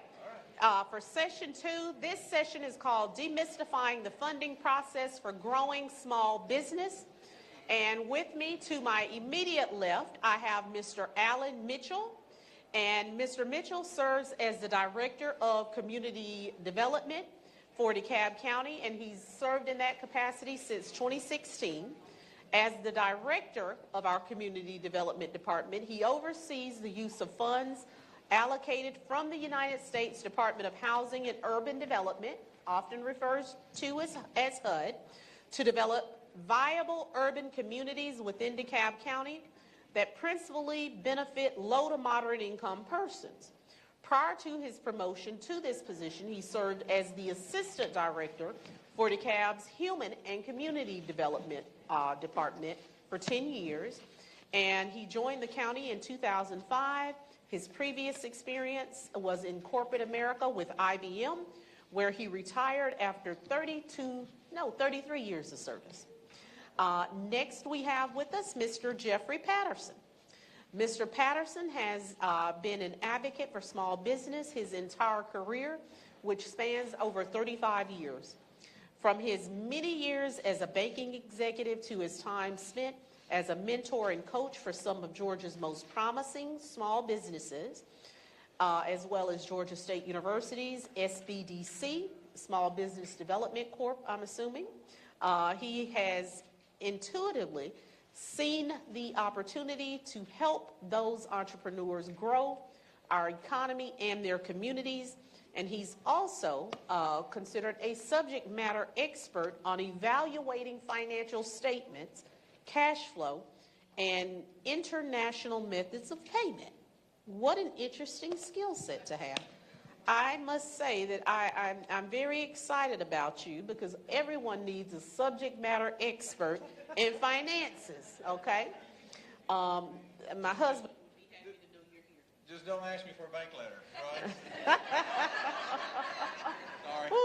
Okay, we'll keep that in mind. So thank you so much, Jeffrey, for joining us. And last but not least, we have Glenn Backman. He is a business and financial advisor for Access to Capital for Entrepreneurs. He has over 30 years of experience as an entrepreneur and professional angel investor and business advisor. He has advised hundreds of entrepreneurs with the goal of helping them achieve their hopes and dreams of financial and personal independence through capital, coaching, and connections. He's also served as a board member, deal screening selection committee member for Atlanta Technology Angels, the state's largest angel investor group, and been a panelist, speaker, and judge at countless events. Glenn, I remember when I first read your bio, I got real excited because everyone needs a Glenn. So, yes, he's an absolute angel. And, you know, now, especially when it comes to small businesses, there's so many out there and so many opportunities.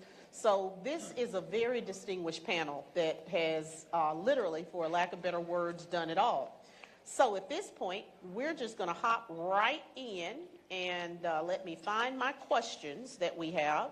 So I guess let's start with you, Mr. Mitchell. Please explain funding opportunities for small businesses that are offered here in DeKalb County. Certainly. I hope I might. Good. Good morning. Good morning. We have slides prepared, and they're not a lot, but we'd like. My business has 6 months left to live. Because the other thing is, for your business, cash flow is like oxygen. The business cannot live without cash flow. You will kill your business if you run out of cash. Okay. And I want to toss in here, you know, one thing that I'm really glad being a Southern Baptist taught me is that one does what one must do. And I say that because I've seen too many small business owners try to live too quickly off of the business. In many instances, and even with the county, when we have people that are going through the application process and they need the certificate of occupancy, And it always disturbs me because in many cases, from 1 month to the next, their situation goes from bad to dire. Because I only planned for 1 month. And I thought I would have this done and I would be operational, and I no longer have revenue. And as you move forward with your business, give yourselves enough time. Give that business time. You cannot, in my opinion, draw down a salary until you are healthy. And especially, too, when you have other people, if you have employees or people that you're going to retain, you have to take care of your payroll first. Then you live out of whatever's left. So that being said, make all of those considerations and don't put unreasonable expectations upon yourself, because it makes it so much harder on you when you do that. Okay, real quickly, this next slide, I'm not going to go through all this, but here's the gist of it is, you know, you're in business for yourself, for the personal and financial independence. Some small business owners also treat their business as an asset because they ultimately want to sell the business at some point in time. A lot of times you'll see small businesses, once the owner is done with it, the business disappears, but there are other small businesses that get sold. And so if you're thinking about longer term, your business as an asset to sell, this is, again, is to demystifying the funding process. The value of your business is going to be based on a multiple of cash flow, not a multiple of revenue. That gets confusing because in the private equity world, people hear about multiples of revenue. But small business is the value is based on the net income, and there's what's called EBITDA. I don't want to get wonky here, but where they'll back out certain costs, pre-tax, kind of what your business is throwing off. They'll add in how much salary you're pulling out.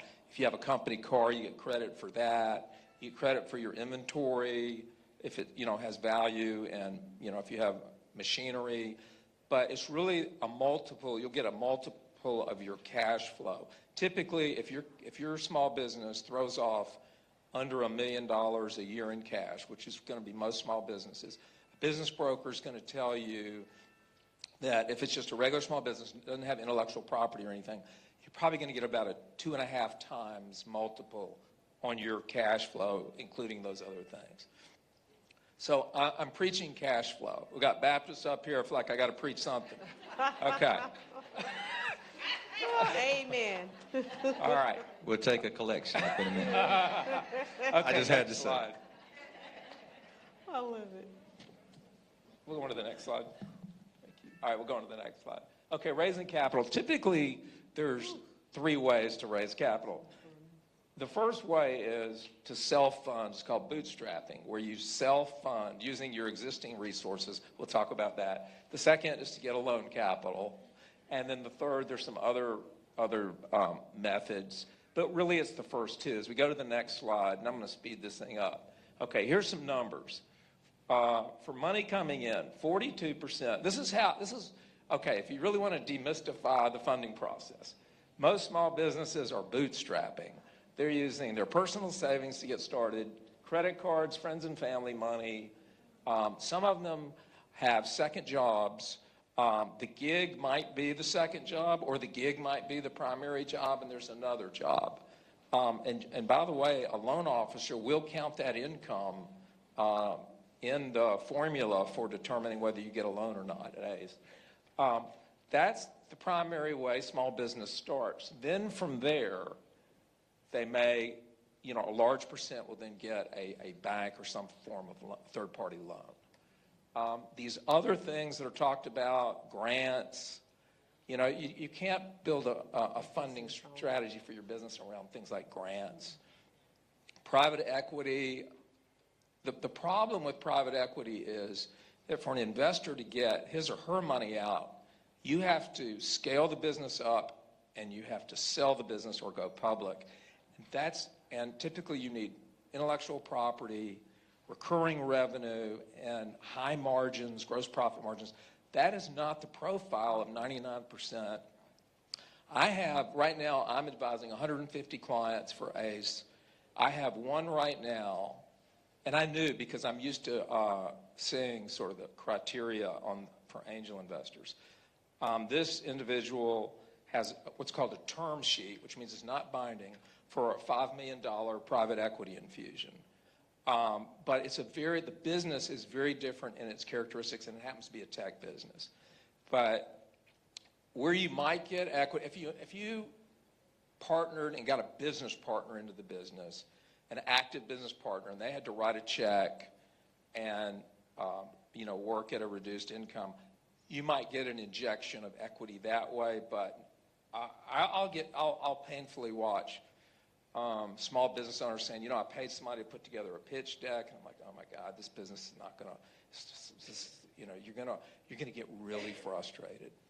Okay, let's go on to the next one. Advantages of getting a loan. It's fast. You don't give up any equity in your business. You maintain full control, which is not true with private equity. The interest expense on your loan is tax deductible, and there are special loan products. ACE, which I'll get into real briefly, is ACE. Our mission is capital coaching and connections for women and entrepreneurs of color. That is our target market. That is our mission. And our primary focus is low to moderate income. We are a community development financial institution. We're a not-for-profit. We're a little bit of a different animal. So we want the entrepreneur to be successful, not just so we get paid back, but we want there to be economic impact in the community. One of the reasons that I'm at ACE is because I'm from Atlanta. I grew up in Atlanta. I love entrepreneurship, and this was a way for me personally to give back. The advising for the clients is free. I'm paid by ACE, but it costs the clients nothing. Next slide. Disadvantages of getting a loan. Qualifying. You talked a little bit about that. How much? You usually don't get as much as you want to get because the lender doesn't want you to get in trouble. They're going to look at the numbers and say, okay, you're approved, but you're approved for X, not Y. You got to repay the loan.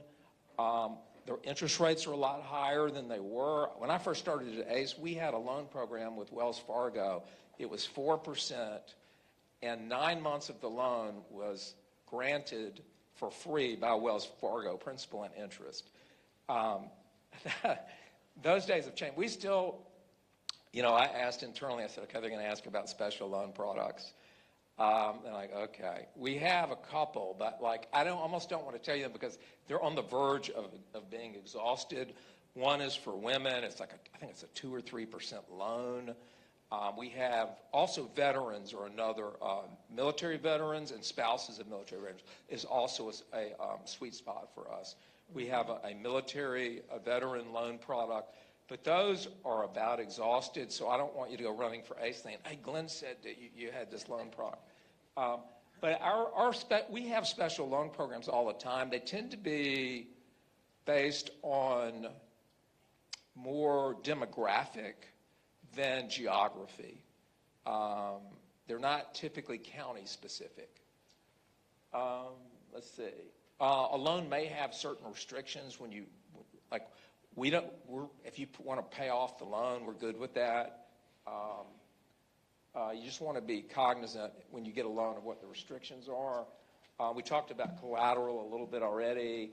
You may be required to get insurance, like business personal property insurance, the stuff in your office, the equipment, stuff like that. Even the furniture and fixtures in a restaurant, even though it's not worth a lot. Quite honestly, some of it is psychological for the lender. They want you to feel that you have skin in the game. And often you're required to personally guarantee the loan if the loan goes bad. The other thing is, if you have cash flow problems, a loan can make your cash flow problems worse in the medium run. Okay, next slide. Equity funding we talked about a little bit. There are about 5 million new businesses that start up every year. So you think about 5 million, 10 million, 15 million, 20 million. You look at how many businesses that actually get funded using venture capital early stage, an angel, it's very few companies. That's nationally, that number. 10,000 a year is nothing. So it's not really a very viable option for most small businesses. Next slide. Okay, real quickly, and you covered the loan funding process. I'm going to go through this quickly. But this is kind of what you can expect. We'll go on to the next slide. This is a commercial about ACE. I kind of already talked about that. We'll go on past that. All right, so preparing for a loan. Okay, next one. You do need good records. It's kind of a red flag for the loan officer when you can't even pull your records together. Like, oh God. Because they're putting their name on the loan. Like, our loan officers are not commissioned, but, you know, they're putting their reputation on. They're recommending that you get the loan. Typical ACE loan is $50,000 to $250,000. We have loans higher than that. It's a 5-year loan. You can see kind of typically what loans are used for. If you're getting the loan for, quote, working capital, they want you to be very specific about, show us your budget of how you plan to use this money. Next slide. Okay, qualifying for a loan. Typically, you know, there's a loan application you fill out. You may include a write-up, but basically ACE looks for you've been in business 2 years, you know, you're incorporated with the Secretary of State, at least as an LLC. They want to know the ownership structure because 20% owners, if there's multiple owners, if you have 20% or more ownership, you're probably going to be asked to personally guarantee the loan. They want to know how much you want to borrow and what it's going to be used for. And we'll go on to the next one. Okay, business financials. This is looking at the business performance. How well is the business doing? So, you know, they're going to look for 2 years of historicals and a year to date, looking at your profit loss statement, your balance sheet, current balance sheet, which shows your assets and your liabilities. So P&L, a balance sheet, your tax returns. If you're a single member LLC, you will have a Schedule C on your personal tax returns. That'll be your business tax return. And then for whoever's going to guarantee the loan and the owner, looking at your personal tax returns and what's called a personal financial statement. That's a listing of personally what your assets are and what your liabilities are. So like, I own a home, it's worth $300,000, but I have a $250,000 loan on it. So the net of that would be $50,000, right? So it lists, you know, what do you have in cash? Do you have life insurance policy? That's your assets, and then your liabilities are kind of what your unpaid obligations are. And also we talked about credit scores. I'll tell you this, for ACE, we don't look at business credit scores. We see companies selling to improve your business credit score. I have never seen a business credit report in any of the files at ACE. We look only at the personal credit scores. Okay. There are a couple different ways to help that ACE helps. Okay. ACE has a women's business center. I kind of refer to it as the YMCA because to join the YMCA, you don't have to be young, you don't have to be male, and you don't have to be Christian. The ACE Women's Business Center, you don't have to be a woman. You can be male or female, we don't care, but it's the ACE Women's Business Center. It is a great organization. It helps. You don't have to have a loan with ACE. There are 140 women's business centers in the country to help small business. The ACE Women's Business Center, who's run by Sandra Font, I don't know if any of y'all know her, was awarded by the SBA #1 in the nation. So you've got a resource in your backyard. They're based in Norcross. They have webinars. I would heartily encourage you to register, and then you'll get emails of stuff that's going on. Most of the events are free. It's a tremendous resource. I'll go and learn stuff. On the ACE website, whether you use ACE to apply for your loan or not, there's a video on getting loan ready that will be helpful for you to understand what you need to do to prepare for a loan. And then if you are an ACE client, we have this business advisory service team where we work with the clients very closely. That's it. Okay. I know it's been a lot to digest within a short period of time, but hopefully the moral of the story is we have a product that is good for you, whatever it is you're doing. But I think probably the best thing that I was told by a professor at Auburn is success is when preparation meets opportunity. So what you have to do prior to making that loan application is prepare yourselves. So the video library, resource library that's available for ACE is great. Make sure you dot your I's and cross your T's. We've talked about the reporting of revenue for your business, and also understanding the importance of the personal credit oftentimes when you're getting started, because that's what will be viewed. Now, at this time, we do have a few minutes. Are there any burning questions for any of our panel members? Yes, ma'am. So we do heating and air conditioning, and if we could find 2 great technicians, we could do more business. So the Small Business Development Center, some of those initials help you to find employees, because we try different things, different ways, if you've had opportunities to do business, but you got to have someone out there. Unfortunately not. No, but that, Yes, it is. the Wendy's in my little hometown shuts down at 3 o'clock because they can't find folks to work. But they might have some ideas, so I would at least make the phone call, because they do have human resource experts there, and they might have some ideas for you. And in all honesty, I know multi-million-dollar companies right now that could do more business if they could just identify good people. So scaling a business is one thing, but also it appears, Ms. Edwards, do we have the capacity?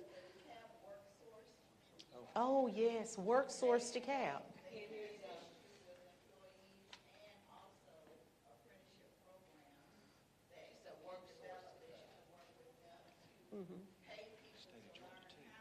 Yeah. So WorkSource DeKalb, and that is a DeKalb County product, may be able to provide some of the assistance you need. So feel free to reach out to my office. I will directly connect you to them, and also possibly the state of Georgia. But again, one of the things that I've found, and depending upon the business, because a lot of our water and sewer contractors and others, they're constantly saying, we could take more, we want to grow, but we can't, because we're limited to our personnel and staff. It's a difficult thing. Yes, ma'am. Did you have something? Oh, yeah, I was just going to say, I think the programs that were mentioned here, they are really good programs, but I think that we're missing an opportunity by not including the power of crowdfunding in the conversation as access to capital for small businesses and entrepreneurs, because it provides more options. The loans, of course, we know venture capital and bank loans, we're less likely to get approved or get less than 1% of those.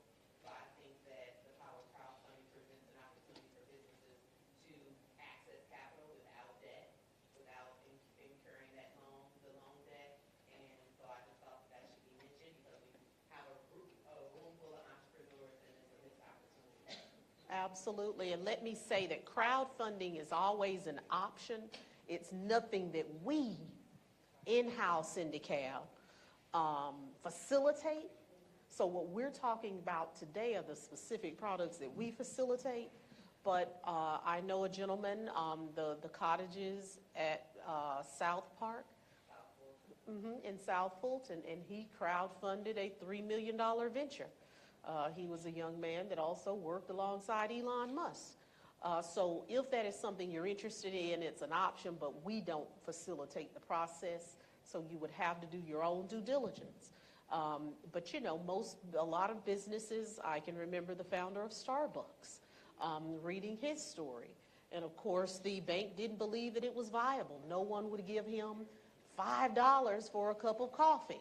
So his loan was denied. So he used his own personal funds as well as family and friends, credit cards, and look at Starbucks today.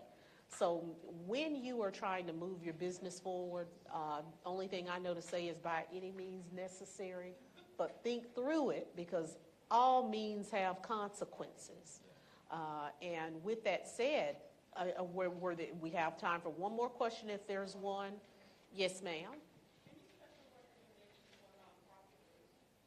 Any special recommendation for nonprofit groups? I will say that, DeKalb County, in government, everyone comes to us for what they can't do for themselves, whether or not we provide the service. So people often come to us and they have needs that are associated with housing, a variety of things. And DeKalb County relies on a variety of nonprofit partners, and there is a process. And I know that Mr. Mitchell works with it a great deal, so I'll let him talk about it. Nonprofits. So the only area where you can get grants would be a nonprofit. We use about 40, 50 nonprofits, and every year in April we have a technical assistance workshop. We invite people to come in, and based on a 5-year plan, we pick nonprofits to help us implement our goals, HUD goals, which are affordable housing, sustainable neighborhood, and economic development. But we provide millions of dollars to nonprofits, and we love nonprofits. They get a lot of things done. So if you're interested in nonprofits, my contact was there. Get a hold of me, and we have. You have to be in business at least a year. You can't just start last week. But if you're not in business for a long time, you can also partner with some other nonprofit that has synergistic skills of what you do, and get your experience, and then apply as a separate entity for yourself. So we're not saying you go away until you get that experience. Partner with someone in the interim. But in essence, we do a lot with nonprofits. We do. And usually in May is when we have what I call open enrollment, where there is a session held, and it's a 2-hour session, and we talk to you about some of our current nonprofit partners, the services that we need, and also about being compliant. Because once you receive those dollars, you have to allocate them properly, proper documentation, and we then accept applications for funding in June. This past year was June 16th. I just remember that date because I had to tell so many people. So in May is open enrollment. There's generally a 2-hour meeting, and then in June you actually submit your proposals for funding. And throughout the year, if you're receiving our newsletters, we had well over $1 million that we set aside specifically for programs in nonviolence, because we're having a lot of issues with violence in community, and we needed programs geared towards our youth and community violence. So just reach out and we'll get you that information as well.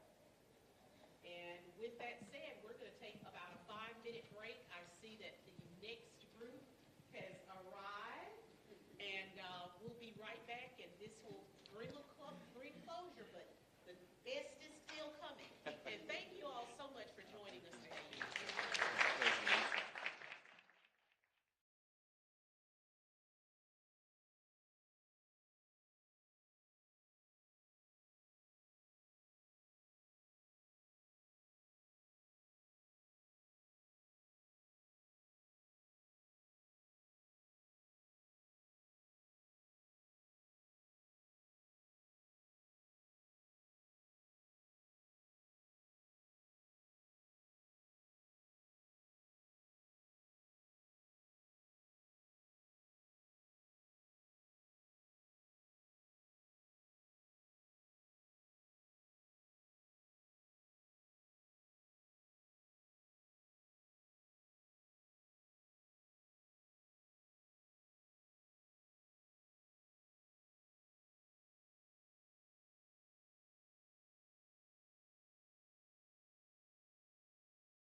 how you can do that, how you can build and expand your business. But before we get to that, I want to introduce our speakers here with us this morning. And our first speaker, here to my left, is Chanel McBride. And Chanel is America's Small Business Financial Wellbeing Coach for Operation Hope and Operation Hope Inside. And Chanel has helped hundreds of small businesses and entrepreneurs with small business development and growth. She provides education and training for small businesses, individual coaching sessions, as well as connects business owners to critical resources to sustain or take their business to the next level. So when we're done, you want to pull Chanel aside and have a discussion with her. So next to her is Harris Kidwai. And Harris is a small business development manager for Wells Fargo Bank for the southeastern U.S., where he is responsible for the growth of business clients with revenues up to $15 million. He has been with Wells Fargo for the past 17 years and in banking for over 2 decades, having spent his entire career working with businesses of varying sizes. His areas of expertise include business banking, cash flow management, we just talked about that, financial operations, business growth, and human capital management. So Harris, thank you for being with us this morning. And next to Harris, to his left, is J.R. McNair, is the founder and CEO of the Velocity Company, Incorporated. He is considered the nation's foremost startup expert. J.R. has assisted over 10,000 small businesses and startups. In the fall of 2016, Mr. McNair founded the Velocity Accelerator, a Georgia-based startup accelerator with focuses on the tech, medical, and agriculture industries. In addition to his business pursuits, J.R. founded the Georgia Crowdfund Incorporated, which helps to build startup communities throughout Georgia. J.R. has been featured on ABC, NBC, Fox, Yahoo Finance, MarketWire, I got to breathe a little bit, Business Radio X, HispanicBusiness.com, and several syndicated radio programs. J.R., thank you for being with us this morning. And next to J.R. is Fariz Morani, is CEO of Access Loans and Financing and Managing Director of RKR Investment Group. He launched Access Loans and Financing in 2017 with the vision of helping individuals in the community own their dream homes. To date, Morani has helped hundreds of families with their financing needs and has assisted them in transitioning from apartments to home ownership. Through large homes, the families Mr. Morani has assisted have improved their quality of life by sending their children to better schools and by providing them with the space to grow. So these are our panelists this morning. So I got a great group to finalize what we're going to talk about this morning. And I think there's a set of questions that I have here that we're going to talk about to help begin some dialogue and discussion. Oh, yeah, I didn't introduce myself, did I? I am Frankie Atwater, President and CEO of the DeKalb Chamber of Commerce, your growing chamber, and we have a lot going on, as you'll find out about our chamber later. But for now, I'm going to leave it up to our panelists, and we're going to begin with Chanel. Chanel, could you please talk about the Small Business Empowerment Program and resources Hope Inside offers to small businesses? Well, There you go. Push it up. There you go. testing. Oh, there I am. Hey, hello everyone. Well, what we have as a small business for small businesses at Operation Hope is a lot, right? So we have personal mentorship for you, your small business, your family, your finances, whether it's personal or whether it's business. I always like to start with your personal finances. If you have a business, if you have a business thought, if you're planning to have a business, if your cousin has a business and you want to go in business, we start with your personal finances. Your personal finances will build your business finances because that's what companies like Wells Fargo look for.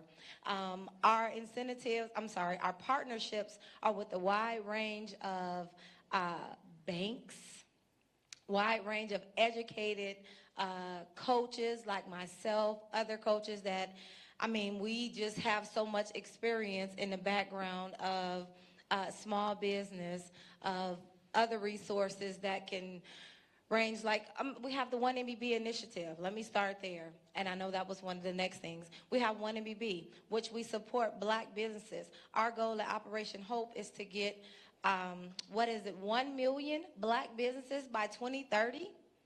And we partner with Shopify. That's another one of our partners. If you don't know Shopify, Shopify is one of the better e-commerce sites that work with black businesses. You know, you have a lot of platforms that are out there that will help your black businesses, but Shopify is one that kind of curates to what it is that we need with lower prices, lower costs. Operation Hope offers you 120 days of free services for our small business, small black business, for your e-commerce businesses. We help you build your business plan. We help you in your disaster plan for your business. A lot of times we don't think about that. Your business can have a disaster as well, a natural disaster. You can have a fire. You can have a flood. You can have any type of disaster. The tornado or hurricane could come through, and you can be affected by it. Sometimes we think about our home and we insure our home, but we never have a plan for our business. So that's just a little bit of what we have at Operation Hope. Excellent. Well, thank you, Chanel, for bringing up some fine points. You touched briefly on resiliency.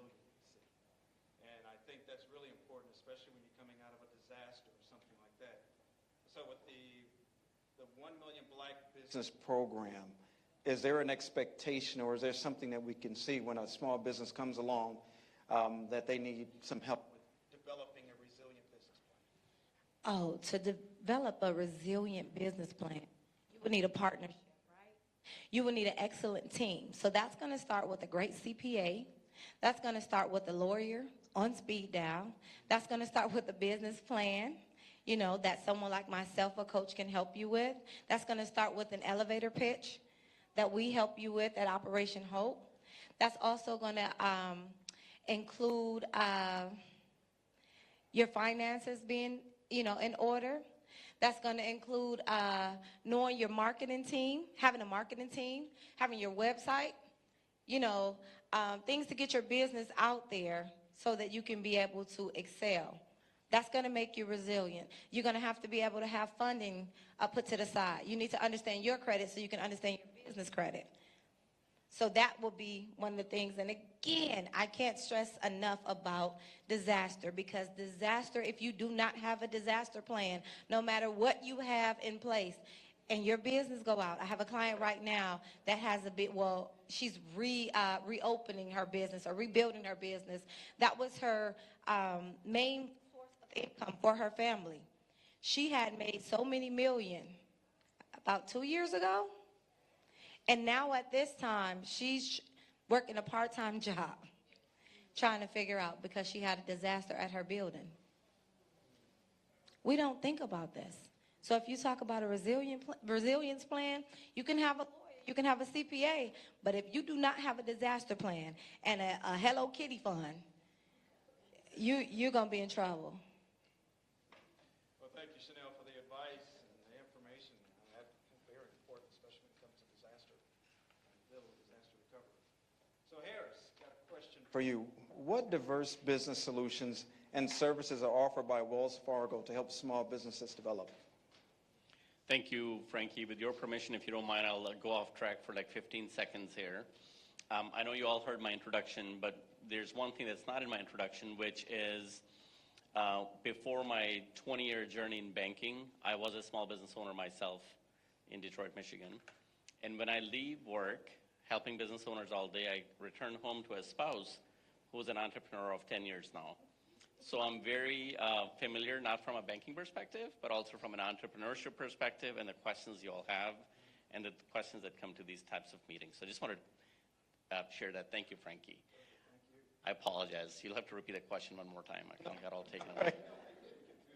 Well, first of all, it's nice that because you're bringing it from two different perspectives. Absolutely. So you're a business owner and you're on the other side helping businesses. So when you come home, you also get reminded that there's still another side. And I got yelled at. So here's a question. What diverse business solutions and services are offered by Wells Fargo to help small businesses develop?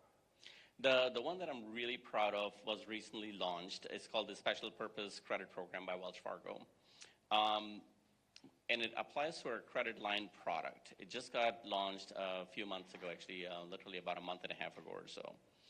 Let me break it down in very simple terms. What that means is for minority businesses, the program allows or automatically enables Wells Fargo to relook at credit line applications. So you submit an application, it goes through the process. You know, we're a big bank like most others, like our peer group, Chase, Bank of America, some of the others. If the application is declined, it's automatically picked up by underwriters to be relooked at if you are a minority or a woman-owned business owner. That's a huge, huge progress in the right direction. So that's one of the programs that I'm very, very proud of. Like I said, it just got launched. We're seeing excellent results. The feedback we're receiving from applicants is tremendous because they're not having to go back to the bank and say, hey, my application got declined, what's going on? We are automatically taking care of it based on the application, the way it gets submitted.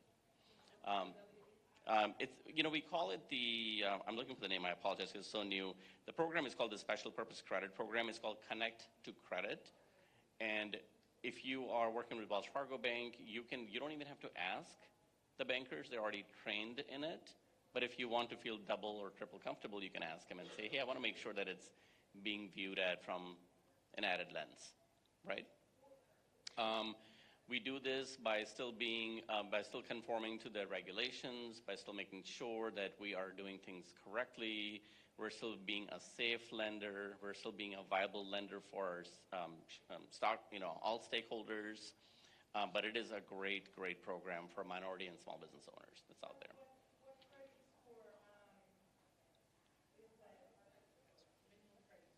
Yeah, so there is no per se minimum credit score requirement, and that's a very much of a banker answer. I'm just going to give you the disclosure, right? There is no credit score requirement. So I can't say, hey, magically go pull your credit score. If it's X, you are golden, go in, get your application. It does not work like that. Because we, like most other banks, are cash flow lenders. We look at your business to see what your business plan is. We just heard this a few minutes ago. You want to make sure you have a viable business because we're investing in you, essentially. And these lines of credit that we're talking about are unsecured lines of credit. These are small unsecured lines of credit, so we are essentially taking a risk in your business. So if you were the bank, you would be doing the same thing. You'd look it over to make sure that the risk I'm about to take is a viable risk, and I'm not going to lose, right? All right, excellent. So here's another question for you, Harrison. What resources, such as a Small Business Resource Navigator, are available to help underserved small businesses and those that are still struggling from the impacts of COVID-19? Thank you. Made it easy by throwing out these Small Business Navigators. I appreciate that, Frankie. So we all know PPP, right? You know the story. Government had funding. Banks were processing PPP loans. Banks were getting paid fees for processing loans.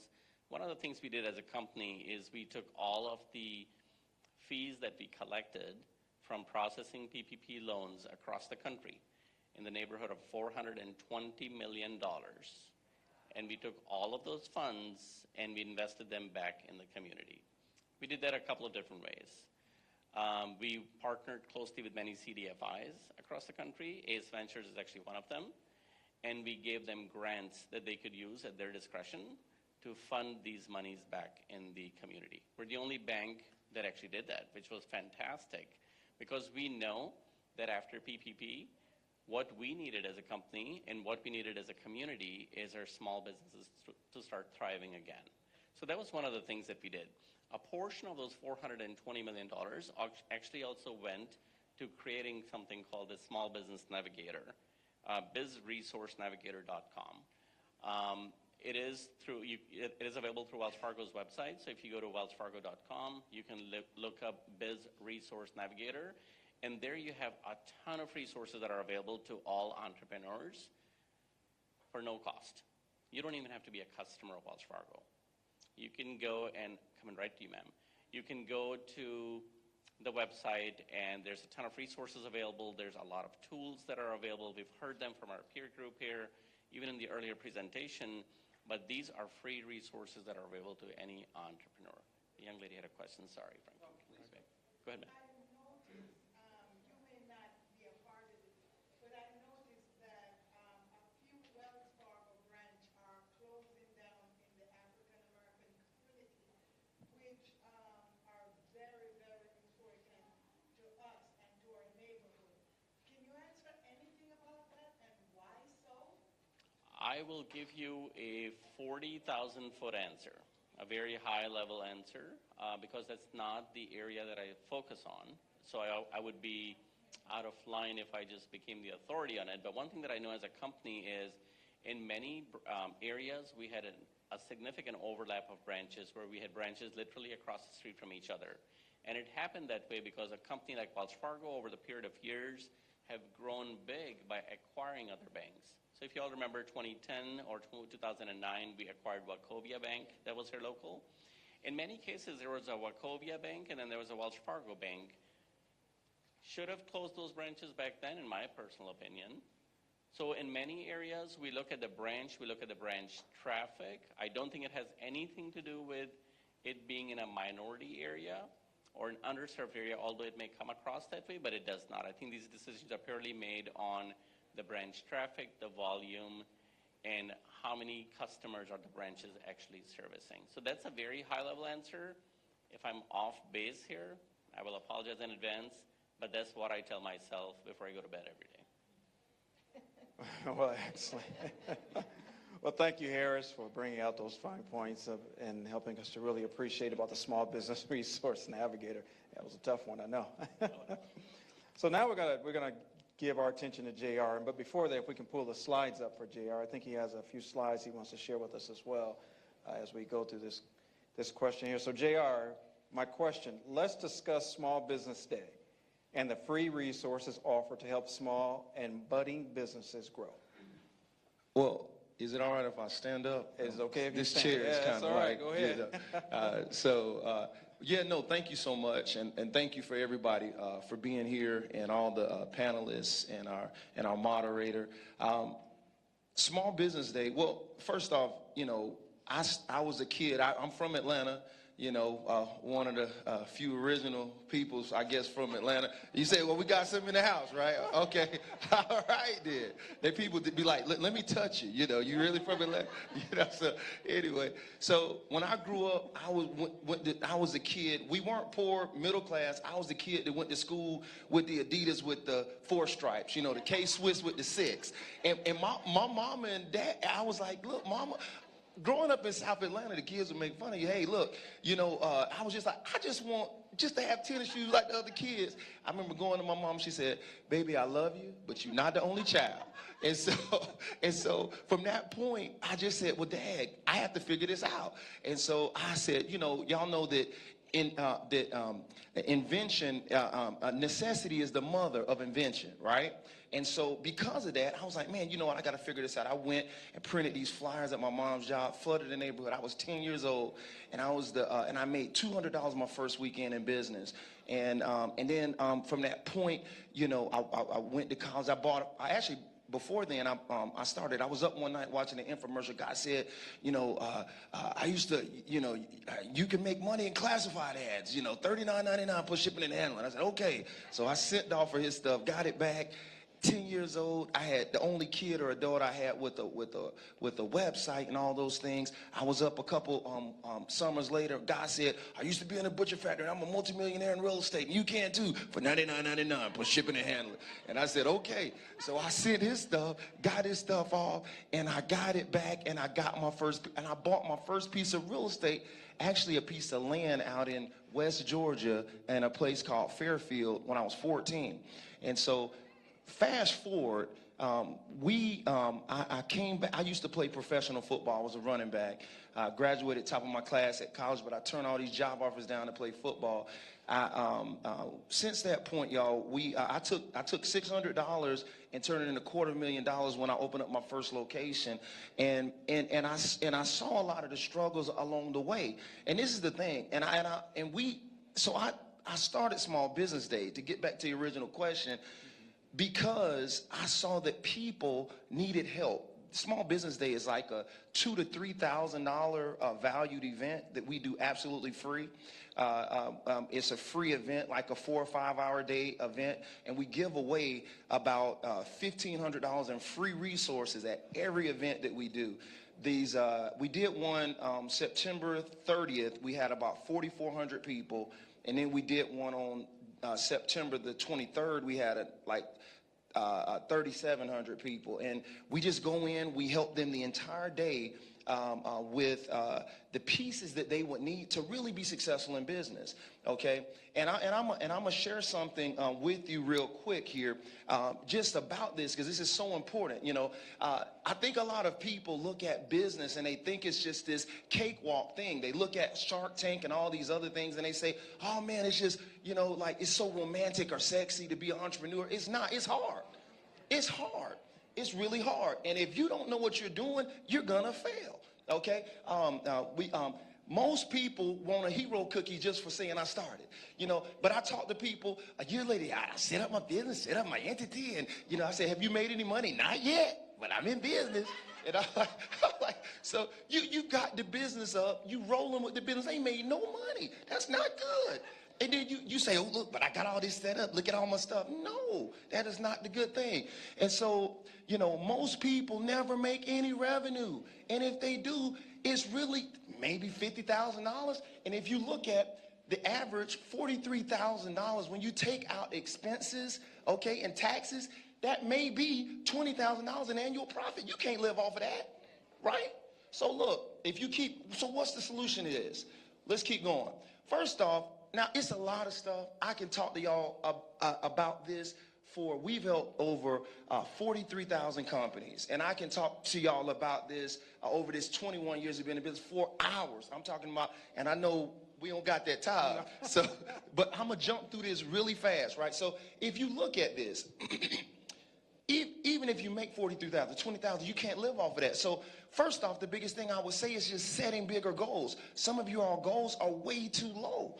And so you expect to achieve all of these things, but your goals are too low. Listen, if you're going to dream anyway, I always say this, you might as well dream big, okay? If you look at this, if you set lower goals, it will be very hard to accomplish them, okay? And so I'm just trying to give you all a high-level view. This is just the first portion of a 30-deck slide, but I'm only going to go through 4 slides here just to kind of show you this, okay? So this is the whole thing. The lower you set your goals, the harder it is to accomplish them. You say you want to, like, for example, it's kind of like you say, hey, my goals are at the top of this building. I shoot for the top of this building, your head's going to be in the dirt, right? But what you should do is shoot for the stars, and if you fall on the moon, you're still up there, right? So this is the thing. People love to get behind larger goals, right? And this is the thing. If you're trying to build a team, trying to build something, you want to have larger goals. I'm going to say this to you, though. In year 1, we always overestimate. I'm going to make $1 million in year 1. You could. $1 million is about $80,000, about $83,000 a month. You divide that over every month, that only ends up coming to about, what, about $80,000 a month. If you look at on 4 weeks, right, that's about $20,000 a week. On a 5-day work week, that's about $4,000 a day. 10 hours in a day, that's $400 an hour. How many hot dogs do you have to sell to make $400 an hour? Okay, y'all understand what I'm saying? So you need to start thinking about that. A lot of us overestimate how much we're going to make in year 1. And in year 5, we always underestimate, right? So we think, oh, you know, I'm going to make $1 million. No, in year 5, you could, look at Uber, Airbnb. Nobody knew who these companies was 5 years ago. They came on the scene. You can transform the world in 5 years. But your goals a lot of times are not big enough. So Elon Musk says something. He says, he says, take your 10-year goal. He says, stop being patient. He says, take your 10-year goal and try to fit it into 6 months. He said, more than likely you'll fail, but you'd be a heck of a lot further than the person that assumed it would take 10 years. And so, and there's some other things you can do, like SMART goals, which I'm not going to get into today. Just look it up. On another tab, we can keep going. Now, what should your goals be? Okay, so if we say, oh, I'm gonna set my goals at 100,000, right? Look, if you set your goals at $100,000 gross, okay, $60,000 to $70,000 in expenses and taxes, right? You only have $30,000 to $40,000 in profit. So you can't really survive off of that, right? So $1 million gross, okay? $600,000 to $700,000 in taxes if we go based on that 60 to 70% same model, okay? So that's $300,000 to $400,000 in profit, okay? So you can do some stuff with that, right? So you can do some stuff with $300,000 and $400,000 a year, right? Y'all can, right? Okay. Now let's keep going. So if $1 million is our goal, okay? Let's keep. Less than 7% of people actually get to this goal when you start a business. So you're saying 93 out of 100 people do not get there, all right? So it's actually around 5.5% if you take the averages and put it together, right? Business is hard, but it's conquerable. There is so much that you need to learn here. I mean, later on I'll talk about why 97% of all your LLCs are probably not set up correctly. But most people don't focus on something long enough to get to the goal. This is the thing. You think that you need a new strategy. Oh, this ain't working, so let me change the strategy. Or this, no, it's not that.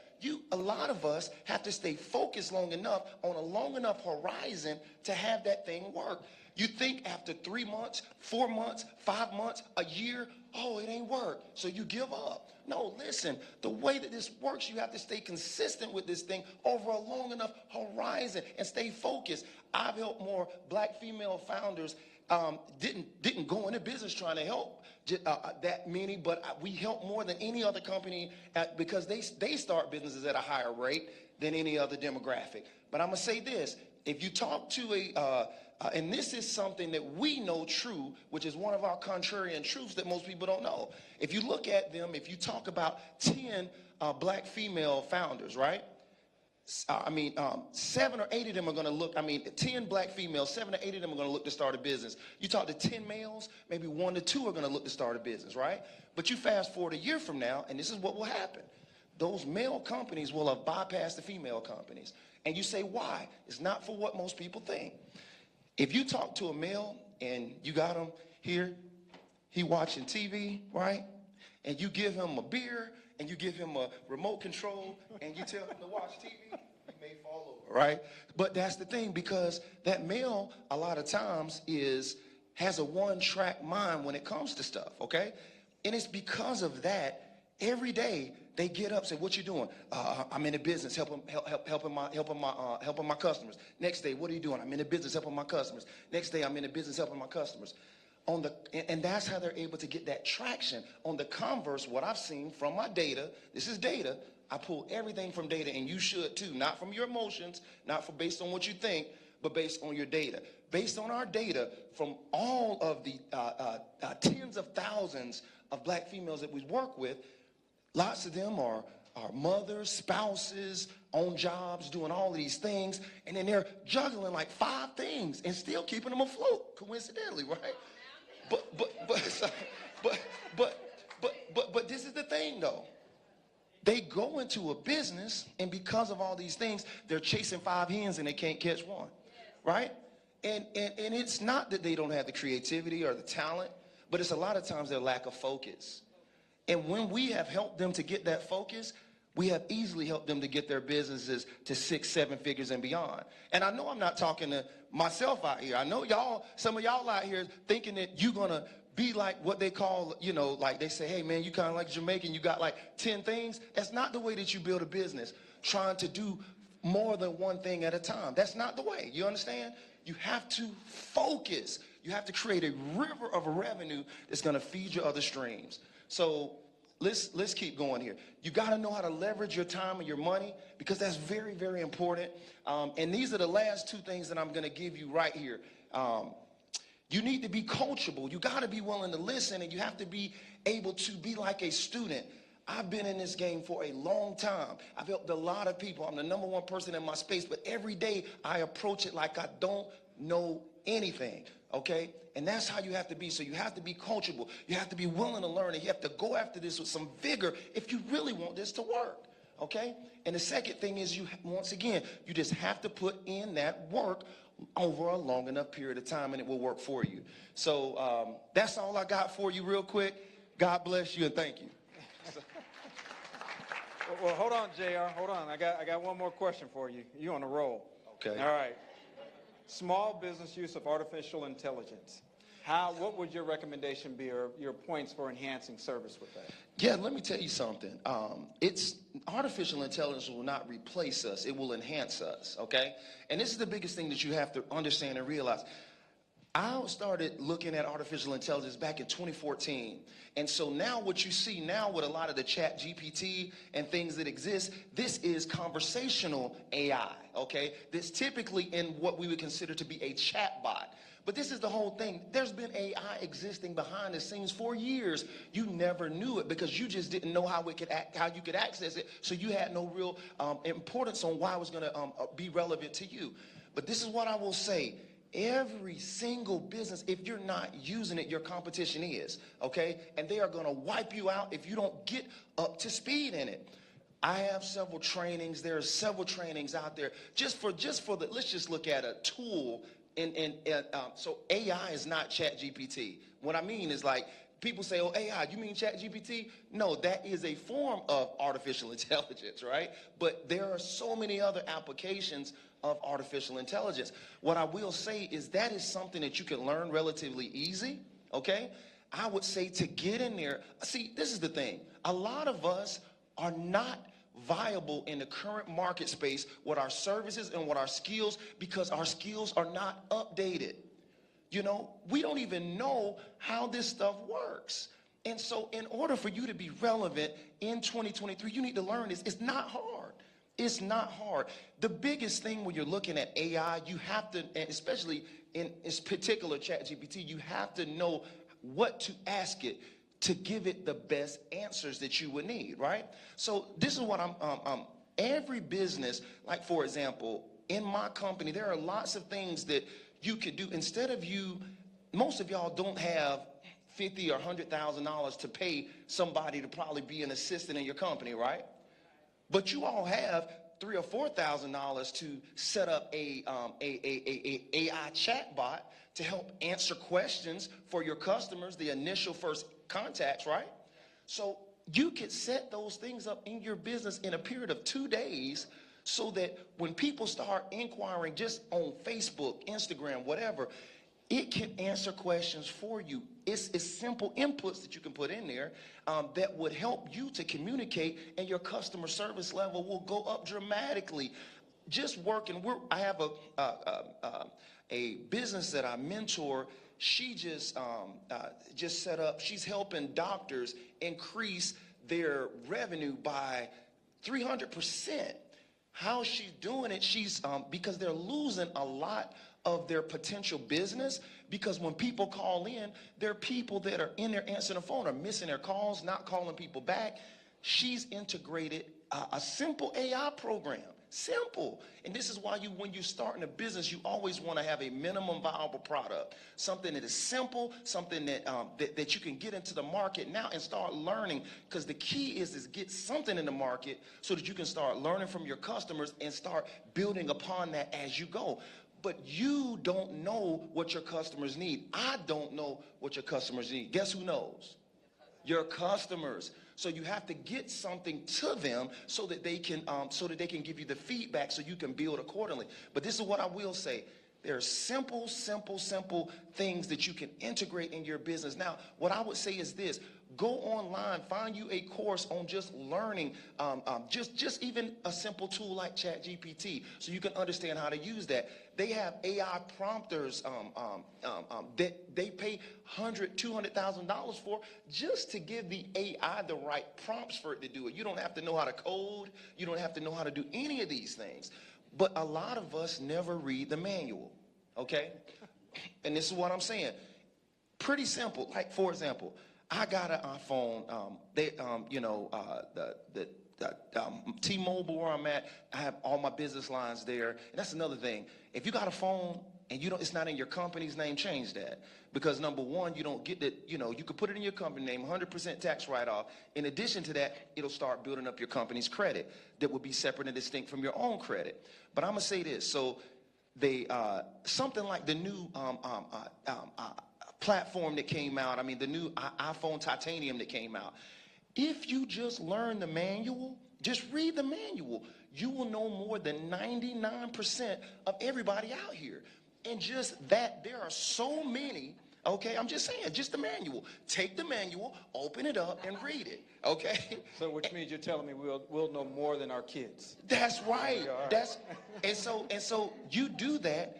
If you read it, I've seen so many people build $1 million companies on the backs of them just reading a manual to know how to just do something in that particular thing that other people don't know how to do. So I'm bringing this up to say that if you just learn a little bit about this stuff, okay, you will know more than a lot of people, and it will help you to do your jobs even better. You got to look at it instead of it taking you, you have to look at yourself like Tony Stark, and it's AI being like your Iron Man armor, right?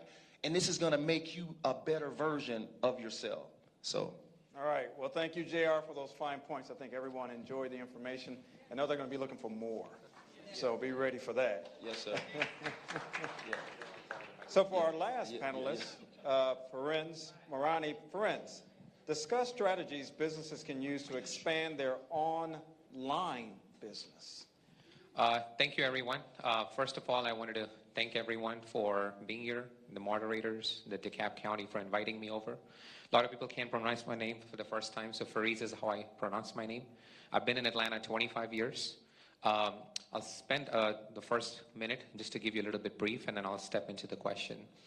There's no way I can cover everything in 10 minutes with you here. So I'm going to give you certain things. If you can take one thing out of this conversation, I'll feel I was able to share my knowledge with you. I'm here to share my knowledge. The reason I want to give my time back to the community, because I want you to take something out of this conversation back. I started a brick and mortar store about 15 years ago. Went to college here, got my degree. And after I graduated, I started my e-commerce business. I took my e-commerce business from $40,000 a month to $4 million. And I'll share a little bit more insight how I took that. I made up my mind that every 3 to 5 years, I'm going to start a new business. And I diversify my business in different categories. I started with brick and mortar, then I went to e-commerce. What I sold in my brick and mortar was a totally different product than what I sold in e-commerce. From there in 2015, I started a company called RKM. And what I did in that is created a portfolio for residential homes. I used to buy homes, fix it, flip it, did all of that. Did auction, did tax sale properties, did all of that. 2017, I came up with an idea that people need access to money. That's where people get stuck at. So I started Access Loans and Financing. If you Google my name, you Google my company, we do over $100 million in just residential financing. I'm a licensed mortgage lender in 6 states, including Georgia, Texas, Alabama. I took that company from nowhere to $100 million. We close over 350 loans a year. I decided I wanted to get into the commercial side of the business, and then I started another company, and I manage a portfolio of $50 million. I bring top credit tenants, national credit tenants in Georgia. I work with Raising Cane's, bringing them to Georgia. And so what I'm trying to get to is I come up with ideas every 3 to 5 years. I don't kind of get in my comfort zone with one business. I just launched a company 3 months ago called United Insurance, and that company offers insurance services for residential homes and auto cars and auto sales, because I realized that I was bringing all this business in the door for the homes, for the loans, and these people need home insurance. So I can kind of double sell the product while I have the customer at the door. Because there's an acquisition cost to bring the customer, and my Access Loans company was already investing in that. So I decided to how I can pull that and create that goodwill for that customer, and I've already had that relationship with that client. So that's all about me, and again, 2026 is my next goal, to find my new business. I keep my eyes open. I look at things. I find new people. I partner with a lot of people. I run into people through different networking events, and I feel somebody has the value that shares with my value, and then I'll be like, hey, let me bring you in. And sometimes I'll be an investor, and sometimes I'll kind of coach them where I need to go to. And so going back to the question for Frankie, for e-commerce, to keep it very simple and for you to take something out of this conversation, I would like you to remember the acronym NAP, N-A-P, NAP. If you want to be successful in the e-commerce business? Remember NAP. So NAP, the acronym N, stands for niche. Anything you do in life, doesn't matter if it's a brick and mortar, a service business, a product business, you've got to know your niche. You've got to know exactly what you're trying to get to. You've got to know who you're going to cater to. You've got to have a niche. You don't want to make yourself a Dollar General. You don't want to make yourself a Walmart when you're beginning, because you're not there yet. So you have to find a niche. After you find your niche, the second acronym is audience. You've got to know your audience. Before you can bring a product, before you can launch. When I started my insurance company 3 months ago, I became the top 5 already in 2 months because I knew my audience. I knew my audience was homeowners. They were coming in the door because they needed a home loan. I know my audience. I'm giving them the best interest rate. Now they've got low interest rates. I've proven it through the closing. Now that trust is already built. They're like, so I knew my audience was the homeowners. I knew my audience was the clients that I already have. The last acronym is the most important one, and that's P, which is problem solving.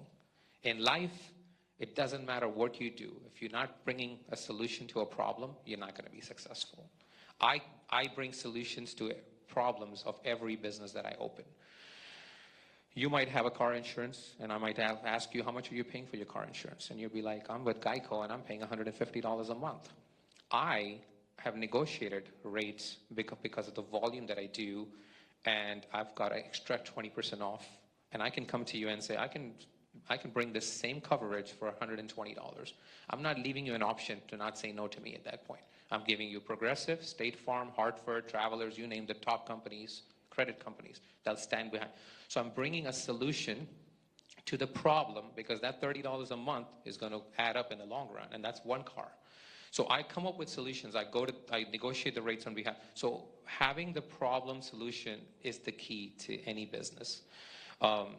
With e-commerce, the way I got into it is I had a brick and mortar. I used to wake up in the morning, used to get ready to go to work, and I wanted to turn my lights on, and dealing with the Georgia Power light bill, and dealing with the mall rent, and then, as soon as you start a business, this is different in the United States versus I'm from India. It's different in India. In India, if you start a business, and if you're a tenant for 5 years, and you've proven yourself that you paid rent on time, the landlord is going to be like, let me give you a discount, and they go backwards. In the United States, it's different. Yeah, so as soon as you rent an apartment here, and you rent a business, and you rent a space in the mall, and you've proven yourself, you've done well, oh, I need to see your gross sales. I need a little piece from that. So they always want more, right? So it happened with me because my business was thriving and I was doing well, and the mall is like, I need your sales for the last 5 years. So I gave them the sales, and your rent was $5,000, now we want $8,000. And I was like, oh boy, so they want to make money from the money I'm making, okay. So I was like, I got to jump into a different venture. So e-commerce that's how I got into it. I wanted to make money in my sleep, and that's another reason I got into e-commerce. And I started e-commerce. You can sell stuff in Australia, Europe, other countries. My first store that I started was in eBay. I started with eBay. I went to Amazon. And then I realized later on that I was paying a lot of fees. So I went to Shopify, of course, to make sure that I drive the traffic. So every package I was packing, I was putting a 10% coupon code in there, shipping it out. The client gets it. They're like, oh, the next time I can go straight to his website. So I'm still getting the net profit the same because I was paying those fees to eBay and Amazon. Now I'm saving the customer that money and driving the traffic directly to my website. So the key is to bring people straight to you and cut the middleman out to make sure. And it's okay to give the discount to the client because at the end of the day, that's word of mouth, and that's how you're going to get there. A lot of people in this room, the first question comes when you talk about starting a business, and everybody can tell you a lot of things, and you're like, yeah, I don't have the money that you do. Because, but I didn't have the money when I started. I came with $5 to the United States. That's all I came with. My parents were back in India. I went high school, college. I went everything here. So I don't think the access to money. So let's say, for example, you want to start a small business, and you're like, I'm good with communication skills, but I don't have any money in my pocket. And I'm going to be like, what do you want to do? I'll recommend you get into a service business because there's no inventory. There's no product. Investment is time. But now how you're going to use your time is how the success is going to be rated.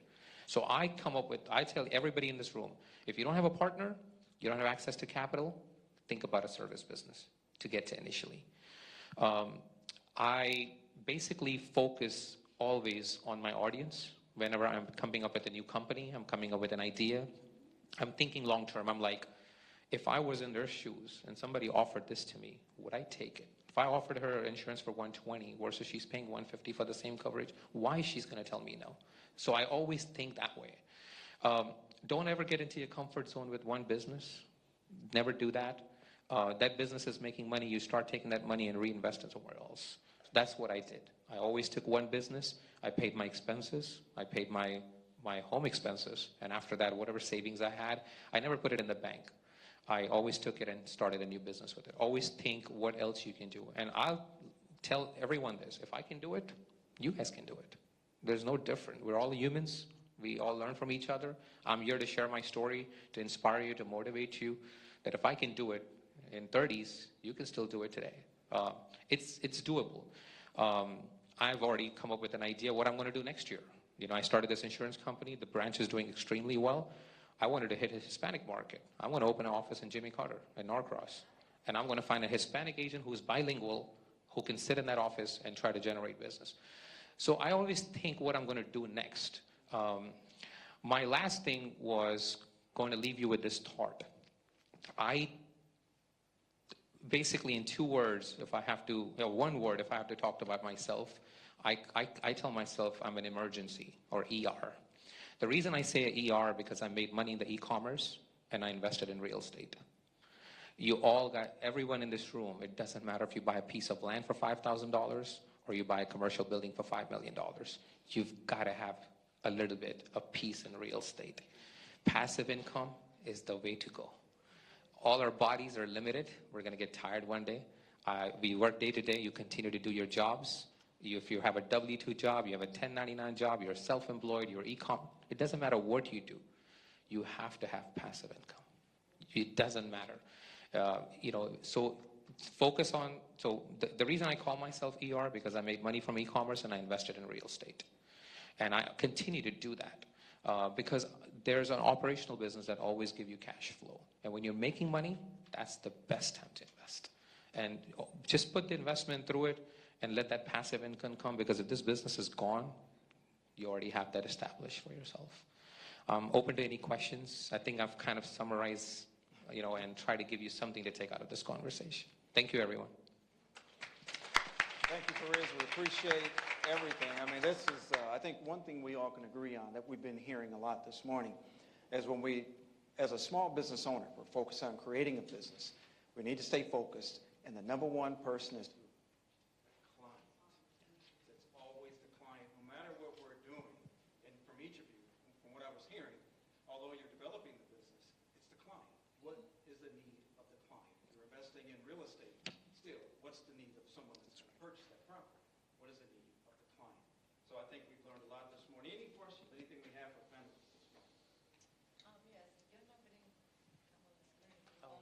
I can share with, I don't know, I think I sent an email to them, but I can give it to you. It's 404.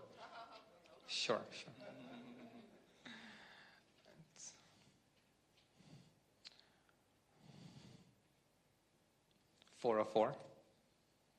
404-579-7468.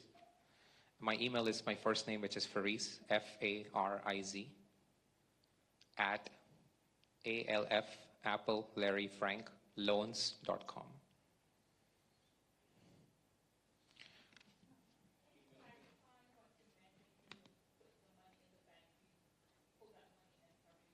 Can you speak a little louder? I couldn't get the question, sorry.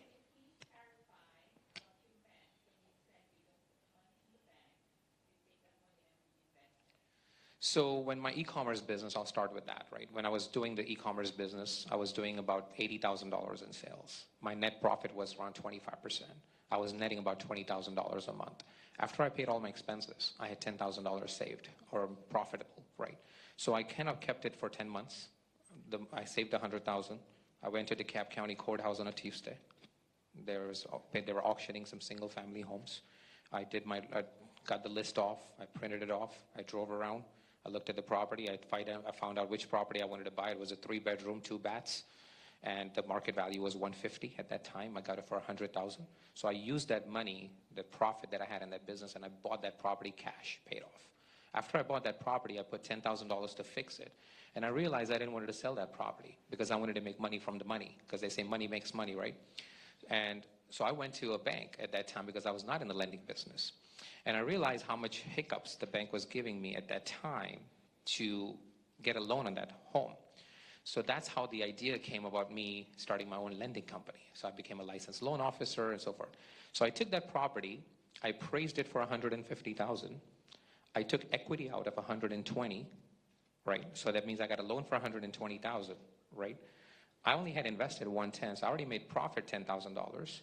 The rent on that property was $1,800. My mortgage was $1,600. So the property was bringing me $200 a month, and I got all my money back plus $10,000.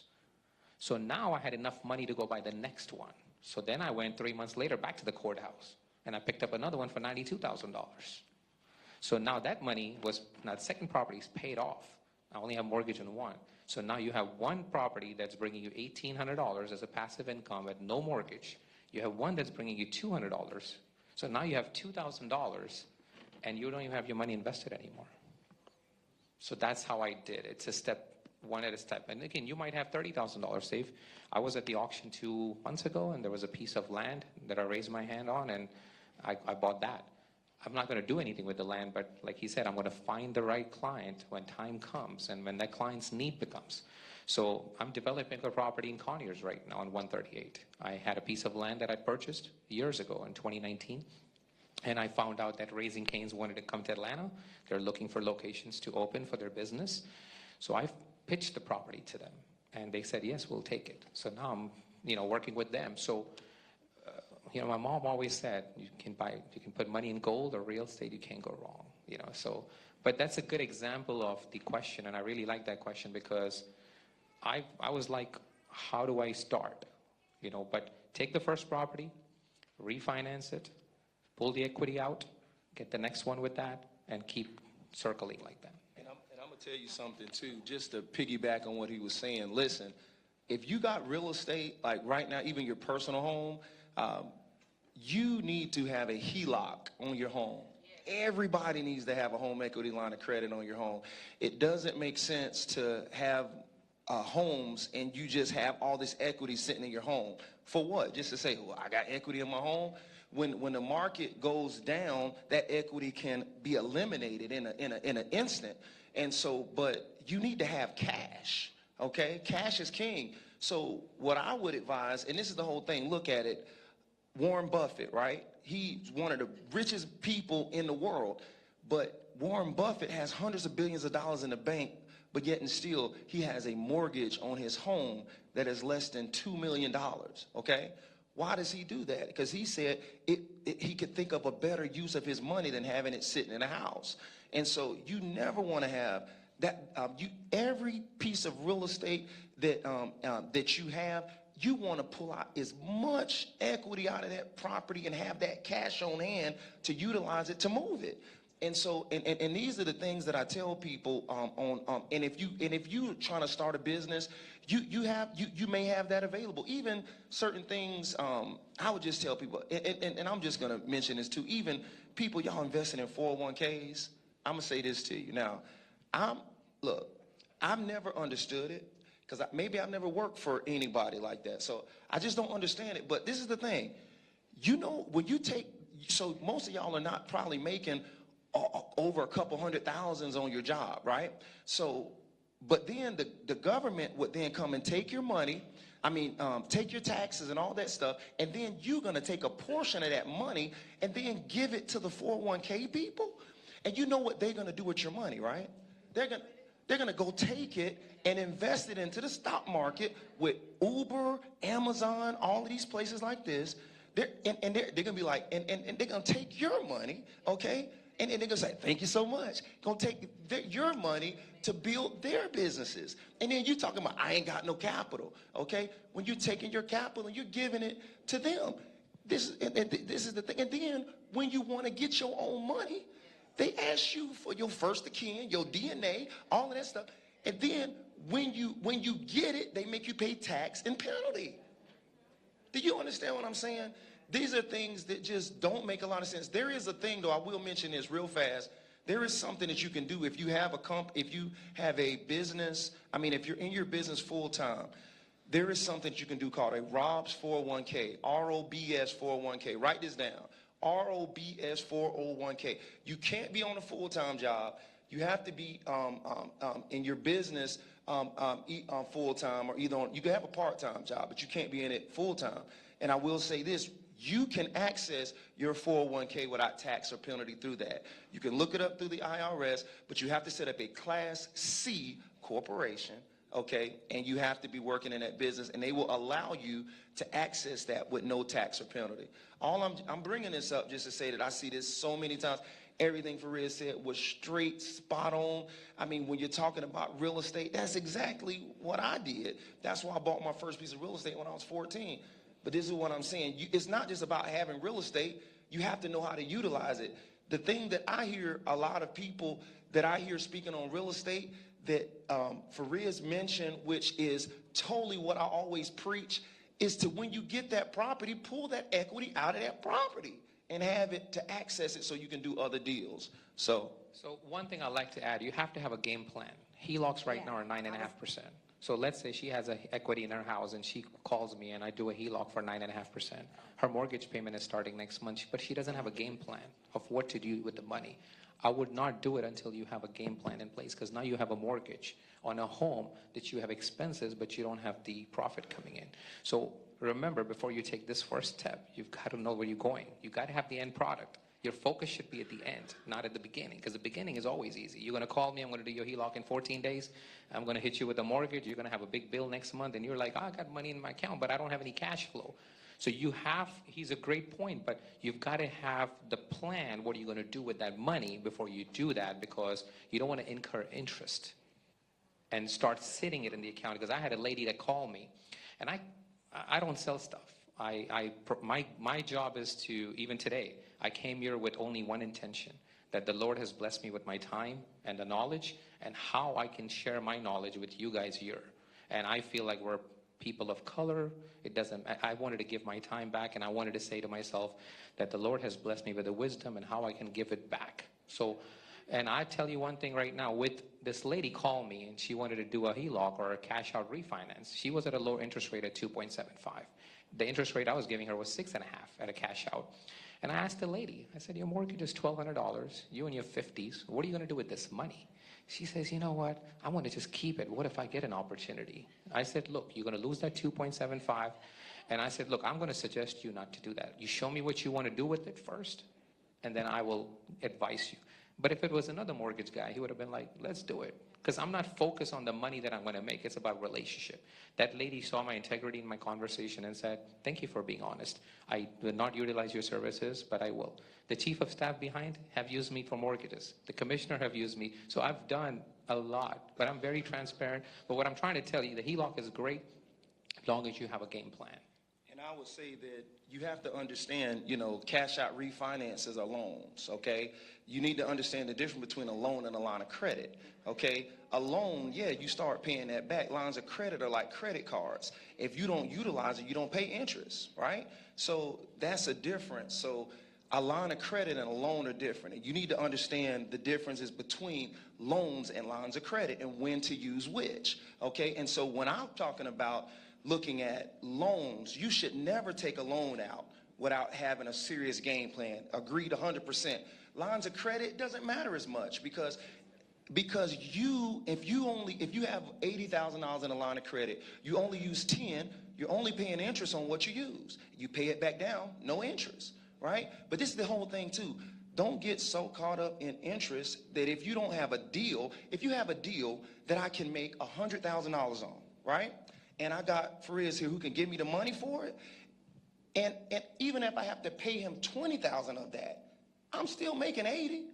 So I'm still winning. So you have to, and he's totally right with the game plan. You have to have a game plan that will constitute it being profitable for you. But all I would say is this, is don't wait for stuff. Because if you look in the pandemic, we were trying to wait for the interest rates to go back down, okay? and then you missed out on getting that piece of real estate that you wanted, right? The Bible says in Ecclesiastes 11, the farmer that waits for the perfect time to plant will never harvest, okay? There's never a perfect time for anything. There's never a perfect time to start a business. There's never a perfect time to go back to school. There's never a perfect time to get married. You have to just go and let it frustrate. But having a plan is going to dictate what happens when you do act. But I see a lot of people, my philosophy in business and in life is to launch it and perfect it later, okay? Launch it and perfect it later. Y'all write that down because it's going to launch it. A lot of y'all got planning paralysis. Plan. It ain't ready yet. I'm not good enough. I don't want nobody to see this. You know, JR, they gonna make fun of me on social media. Who cares? Most customers want for you to solve one problem for them very well, okay? A lot of you all have too many features, too many services that you're trying to offer. Instead of trying to, you say, hey, JR, I do eyelashes, I can do a tummy tuck, I can do a butt lift, I can do all of this stuff. No, just do the eyelashes, okay? And do the eyelashes very well. Like this was Faris's game plan. He came into the mortgages and serviced his customers extremely well. Then it wasn't until after he did that he saw another problem. The only way he was able to see that problem was why? He was in the market. That's right, and he was studying his audience. And then he saw another problem, and then he attacked that. Do y'all understand what I'm saying? All right. So. Well, what we'll do afterwards, you'll get a chance to get information from our speakers. In addition, I think we have a list of phone numbers and some other things that we can provide you. I know we got most of your email addresses, and we can send that information out to you as well. But I want to give the last few minutes to Shanette. I know she has some things that she wanted to bring up. Thank you. Thank you, because I am the only lady up here. I know they done took over the flow. But listen, no, they're right on. They're right on spot. All of these gentlemen up here are right on spot. But let me tell you, the excitement that they have in them and the things that they have been doing and how they have been prospering, over here at Operation Hope, we can help you get there. Like walk you through it with coaching in order to be able to get the loan that the young man here at Wells Fargo talked about. You have to know your credit score. You have to work on your credit. We do financial coaching, right? In order to be able to get to where JR is saying and his one-day program that they offer you to, that one day of excitement, he got it and he's on spot.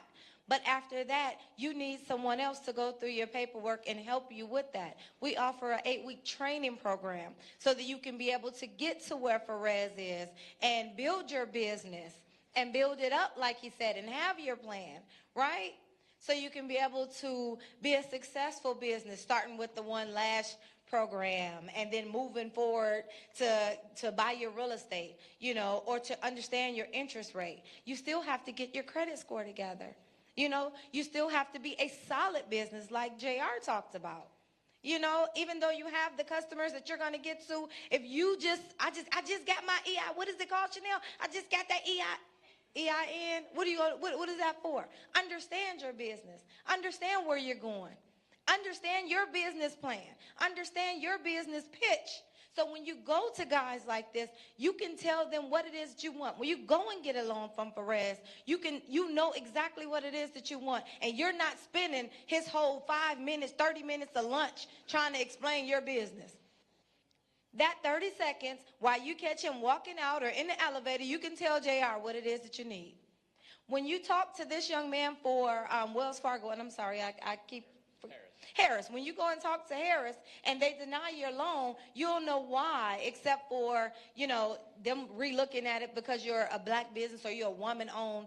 You'll know what your credit score is. You'll be prepared. You'll have your business plan. That's what we do at Operation Hope, to be ready and prepared to be on their level. As being a business owner and having a business, I started a business 16 years ago myself. I did not have an Operation Hope. I did not have a panel like this to be able to help. Every door was closed. Our services at Operation Hope are absolutely free of no charge. Like Chairman Bryan says, free 99, right? Get these services so that you can level up and be able to go on Wells Fargo with your head held up high and get those loans, so you can be able to get the services that all these guys have to offer, and you can be able to make $1 million plan. But you have to make that plan. At Operation Hope, we have qualified coaches that are here to help you plan that out. You don't have to have a plan for everything, but you need that business plan, right? You do not have to be in DeKalb. I'm a virtual coach, so you can be in India, and I will help his sister. You know what I'm saying? I'm just saying, we have coaches everywhere. I have a booth that's outside here, and I'll give you guys my card, my number, and there's other coaches too, because you have a wide range of people that you can be able to choose from. But I advise you to get all of the services that are free for you. Our 8-week program, you put your dedication to it, and like it was said on this panel, focus on what it is that you want, your goal for where you're getting for. If you're shooting among those stars, how are you going to get there? You have to have a partner that's holding you accountable for what it is that you're doing, so you can be successful. So just to add on to all of the excitement, which is wonderful, but if you're not going to do anything about it, it's not going to help. Us here at Operation Hope, we can help you. That's all. Thank you. All right. Well, excellent.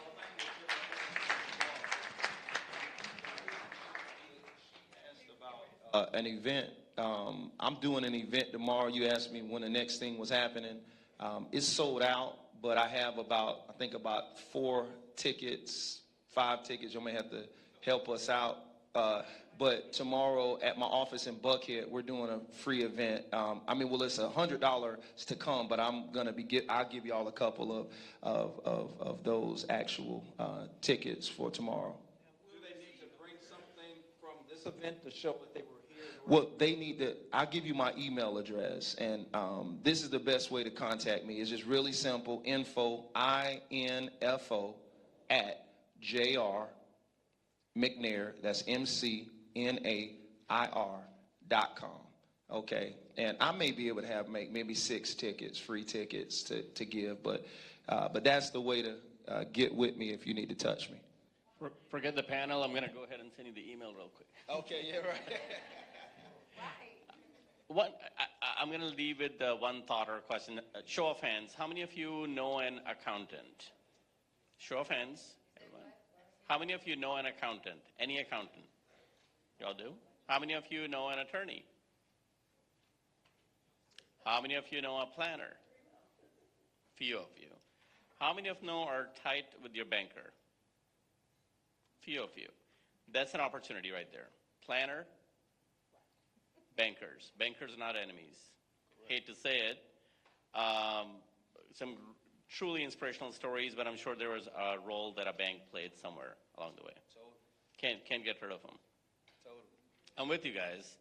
So knowing the banker, any level banker, branch banker, someone that you can trust should be in a part of your group of trusted advisors. An attorney, an accountant, a banker, a coach, a business coach, you need them because it's a lonely road out there. These inspirational stories are really great, but I learned something recently from my own mentor, progress over perfection. Many people wait for perfection. They don't make progress because they're waiting for the perfect something. Perfect partner, perfect opportunity, perfect price, perfect client. Make progress of some sort. So that's all I'm going to leave you with. Thank you. I appreciate it. All right. Thank you, everyone. We appreciate it. Don't wait on perfection.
Slides in for the Chamber of Commerce and what we're doing.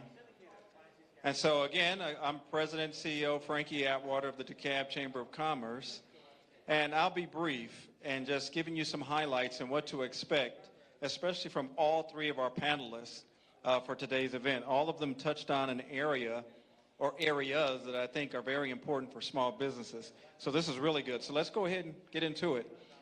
And so as many of you have my bio in front of you, and I have 30 years of experience. I should be retired, but 30 years of experience in community and economic development. A few things that I have done is manage large-scale projects and programs at the state level and local level and leverage millions of dollars to help small businesses like yourselves, but also to help much larger businesses as well. I work very closely with the Obama administration while in Illinois, working at the Department of Commerce. We're doing a lot of great programs, develop a lot of programs to help small businesses. But here's the fun fact that I don't talk about much, and that fun fact is I received a gold medal in Barcelona. Hey! And so doing that. All right. Oh, okay, hold on one second. I think there's some dialogue going on that people can't hear. Okay. And so this is what, as a chamber, we love the networking piece. We love to hear that. But let's get into this final point, economic resilience. One thing that's affecting our businesses going into 2024 is that you heard a lot of talk about it being resilient, economic resilience. And so one of the standout qualities of our county is its ability to bounce back and thrive in the face of adversity. And you've seen that through the pandemic and coming out of that, being resilient. A lot of our businesses will deal with the ebbs and flows of dealing with the business, so you have to be ready for economic resilience. Our next slide. Technology and innovation. DeKalb County is no stranger to technology and advancement innovation. So what can we expect as a business owner in 2024? You heard a lot of our panelists talk about being innovative, using technology.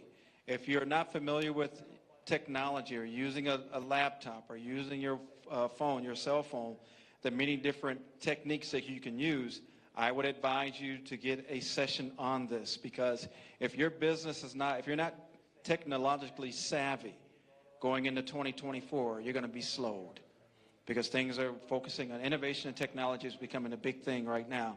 Small business is all in. 95% of small businesses use at least one technology platform. So for your business, if you're not using a technology platform of any kind, you're going to be slowed. That's my advice. Some kind of high-tech usage that you saw JR spoke about, you want to do that. Using AI, almost 1 in 4 small businesses have adopted artificial intelligence. So you see that a lot of things you're doing and amending your business plans to become more resilient, there's ways of doing that now through technology. You don't have to go out and hire a consultant to do a lot of that work. You can do a lot of that research online and find how you can amend your business plan. Our next slide. 87%, this is the amount of small businesses that have reported increased efficiency due to technology platforms. So 1 in 4 amount of small businesses use artificial intelligence. So you think about it, if you're sitting by someone, it's 4 of you, 1 in 4 of you are using that. The other 3 aren't. So 87% of those small businesses use artificial intelligence or technology platform. So you see where things are trending. You see the trajectory and what's going on. So if you're not using a technology platform, again, you're slowing progress for your business. Our next slide. So small business growth. So we look at this information. This is from SBA, and this group pulled it, and I've pulled it as well. But small businesses have always been a cornerstone of our economy. 95 to 99% of what moves this economy is small businesses. But as you see, from 2017 to 2022, the number of small businesses in the United States at 33.2 million. So again, that's federal data that they're using, and a lot of these businesses that are registered. But the small businesses are steadily growing in the United States. So there's opportunities. And I'm going to mention some of those as we continue to move through this. Our next slide. Sustainable practices. Now, Harvard Business School has always been recognized as a business school that you can go to for information. So here's eight cases for sustainability here that will drive your business So afterwards, if you need me to send this email out to you, I can provide it. But here are some of the points that help to do that. And as you see, build your brand loyalty, building on your brand. If you know how to do one thing good, as you heard our panelists say, be an expert at just that one thing prior to advancing to others. But sustainability and environmental responsibility are becoming increasingly important for businesses worldwide. And we think about DeKalb County is no exception. In the coming year, we will see more businesses embracing eco-friendly practices, not just a matter of corporate social responsibility. So there's some adjustments that you still may need to do. But again, you want to focus on what's going to help you to be sustainable. Our next slide. Infrastructure development. The county's investment in infrastructure. The county is doing a lot of investment in infrastructure. Many of you have heard about, you may have received an email from me or maybe from your commissioner about the special purpose local option sales tax that is on the referendum for vote on November 7th. That opportunity is no cost to you as a DeKalb County resident. So what those dollars provide, they're sales tax dollars that help the county and your local city to make certain improvements in infrastructure, parks, libraries, schools, everything that, practically everything you see that operate a county or your city. But those dollars will be available to be used and leveraged to make it easier for you to conduct business. This is a 6-year opportunity that's going to continue to flow through, and hopefully the county can generate over $1 billion in making that happen. So, yes. Yeah, the SPLOS program is on the ballot. Now, this is just talking about infrastructure. This is just one component of it. But the SPLOS, the Special Purpose Local Option Sales Tax, is there. No cost to you. And here's another benefit. As a DeKalb County resident living in DeKalb, you own a home in DeKalb, you get a tax credit every year on your property taxes. Isn't that, I mean, you're not going to do anything. There's nothing it requires you to do. At the end of the day, this is voted yes for that SPLOS, you get a tax credit. Yes? All of DeKalb, each city in DeKalb County, based on population, will get an allocation from that SPLOS. Unincorporated DeKalb will focus on DeKalb County's project list. Each municipality has their own project list, so they'll get a portion of that allocated from the county. But it's, again, no cost to you at all. I mean, you won't even see it, but you'll see the tax credit that will come in on that on your property taxes when you pay your mortgage. So that's it for mine. I figured I better make it short and sweet.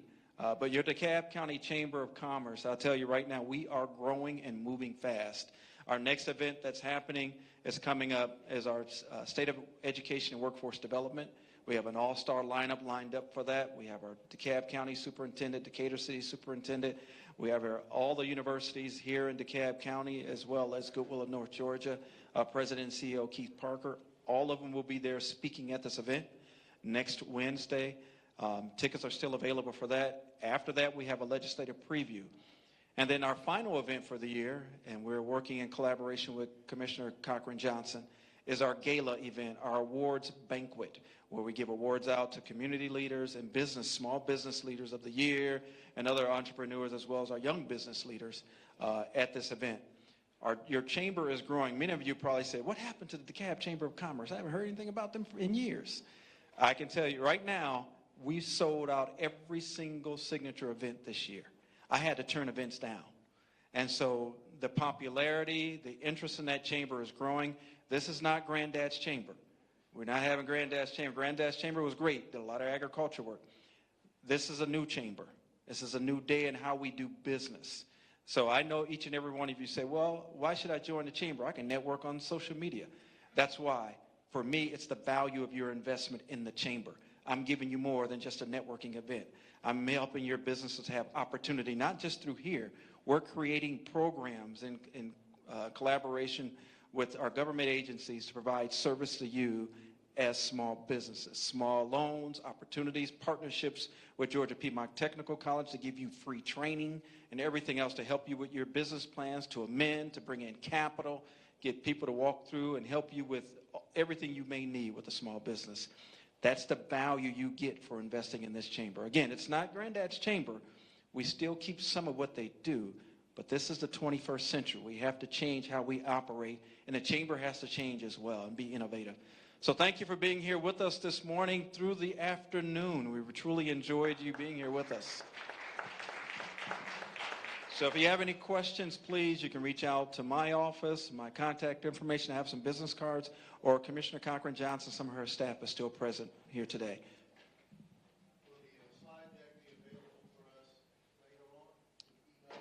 Okay. All right, perfect. Yes, that's good. So please reach out to the panelists.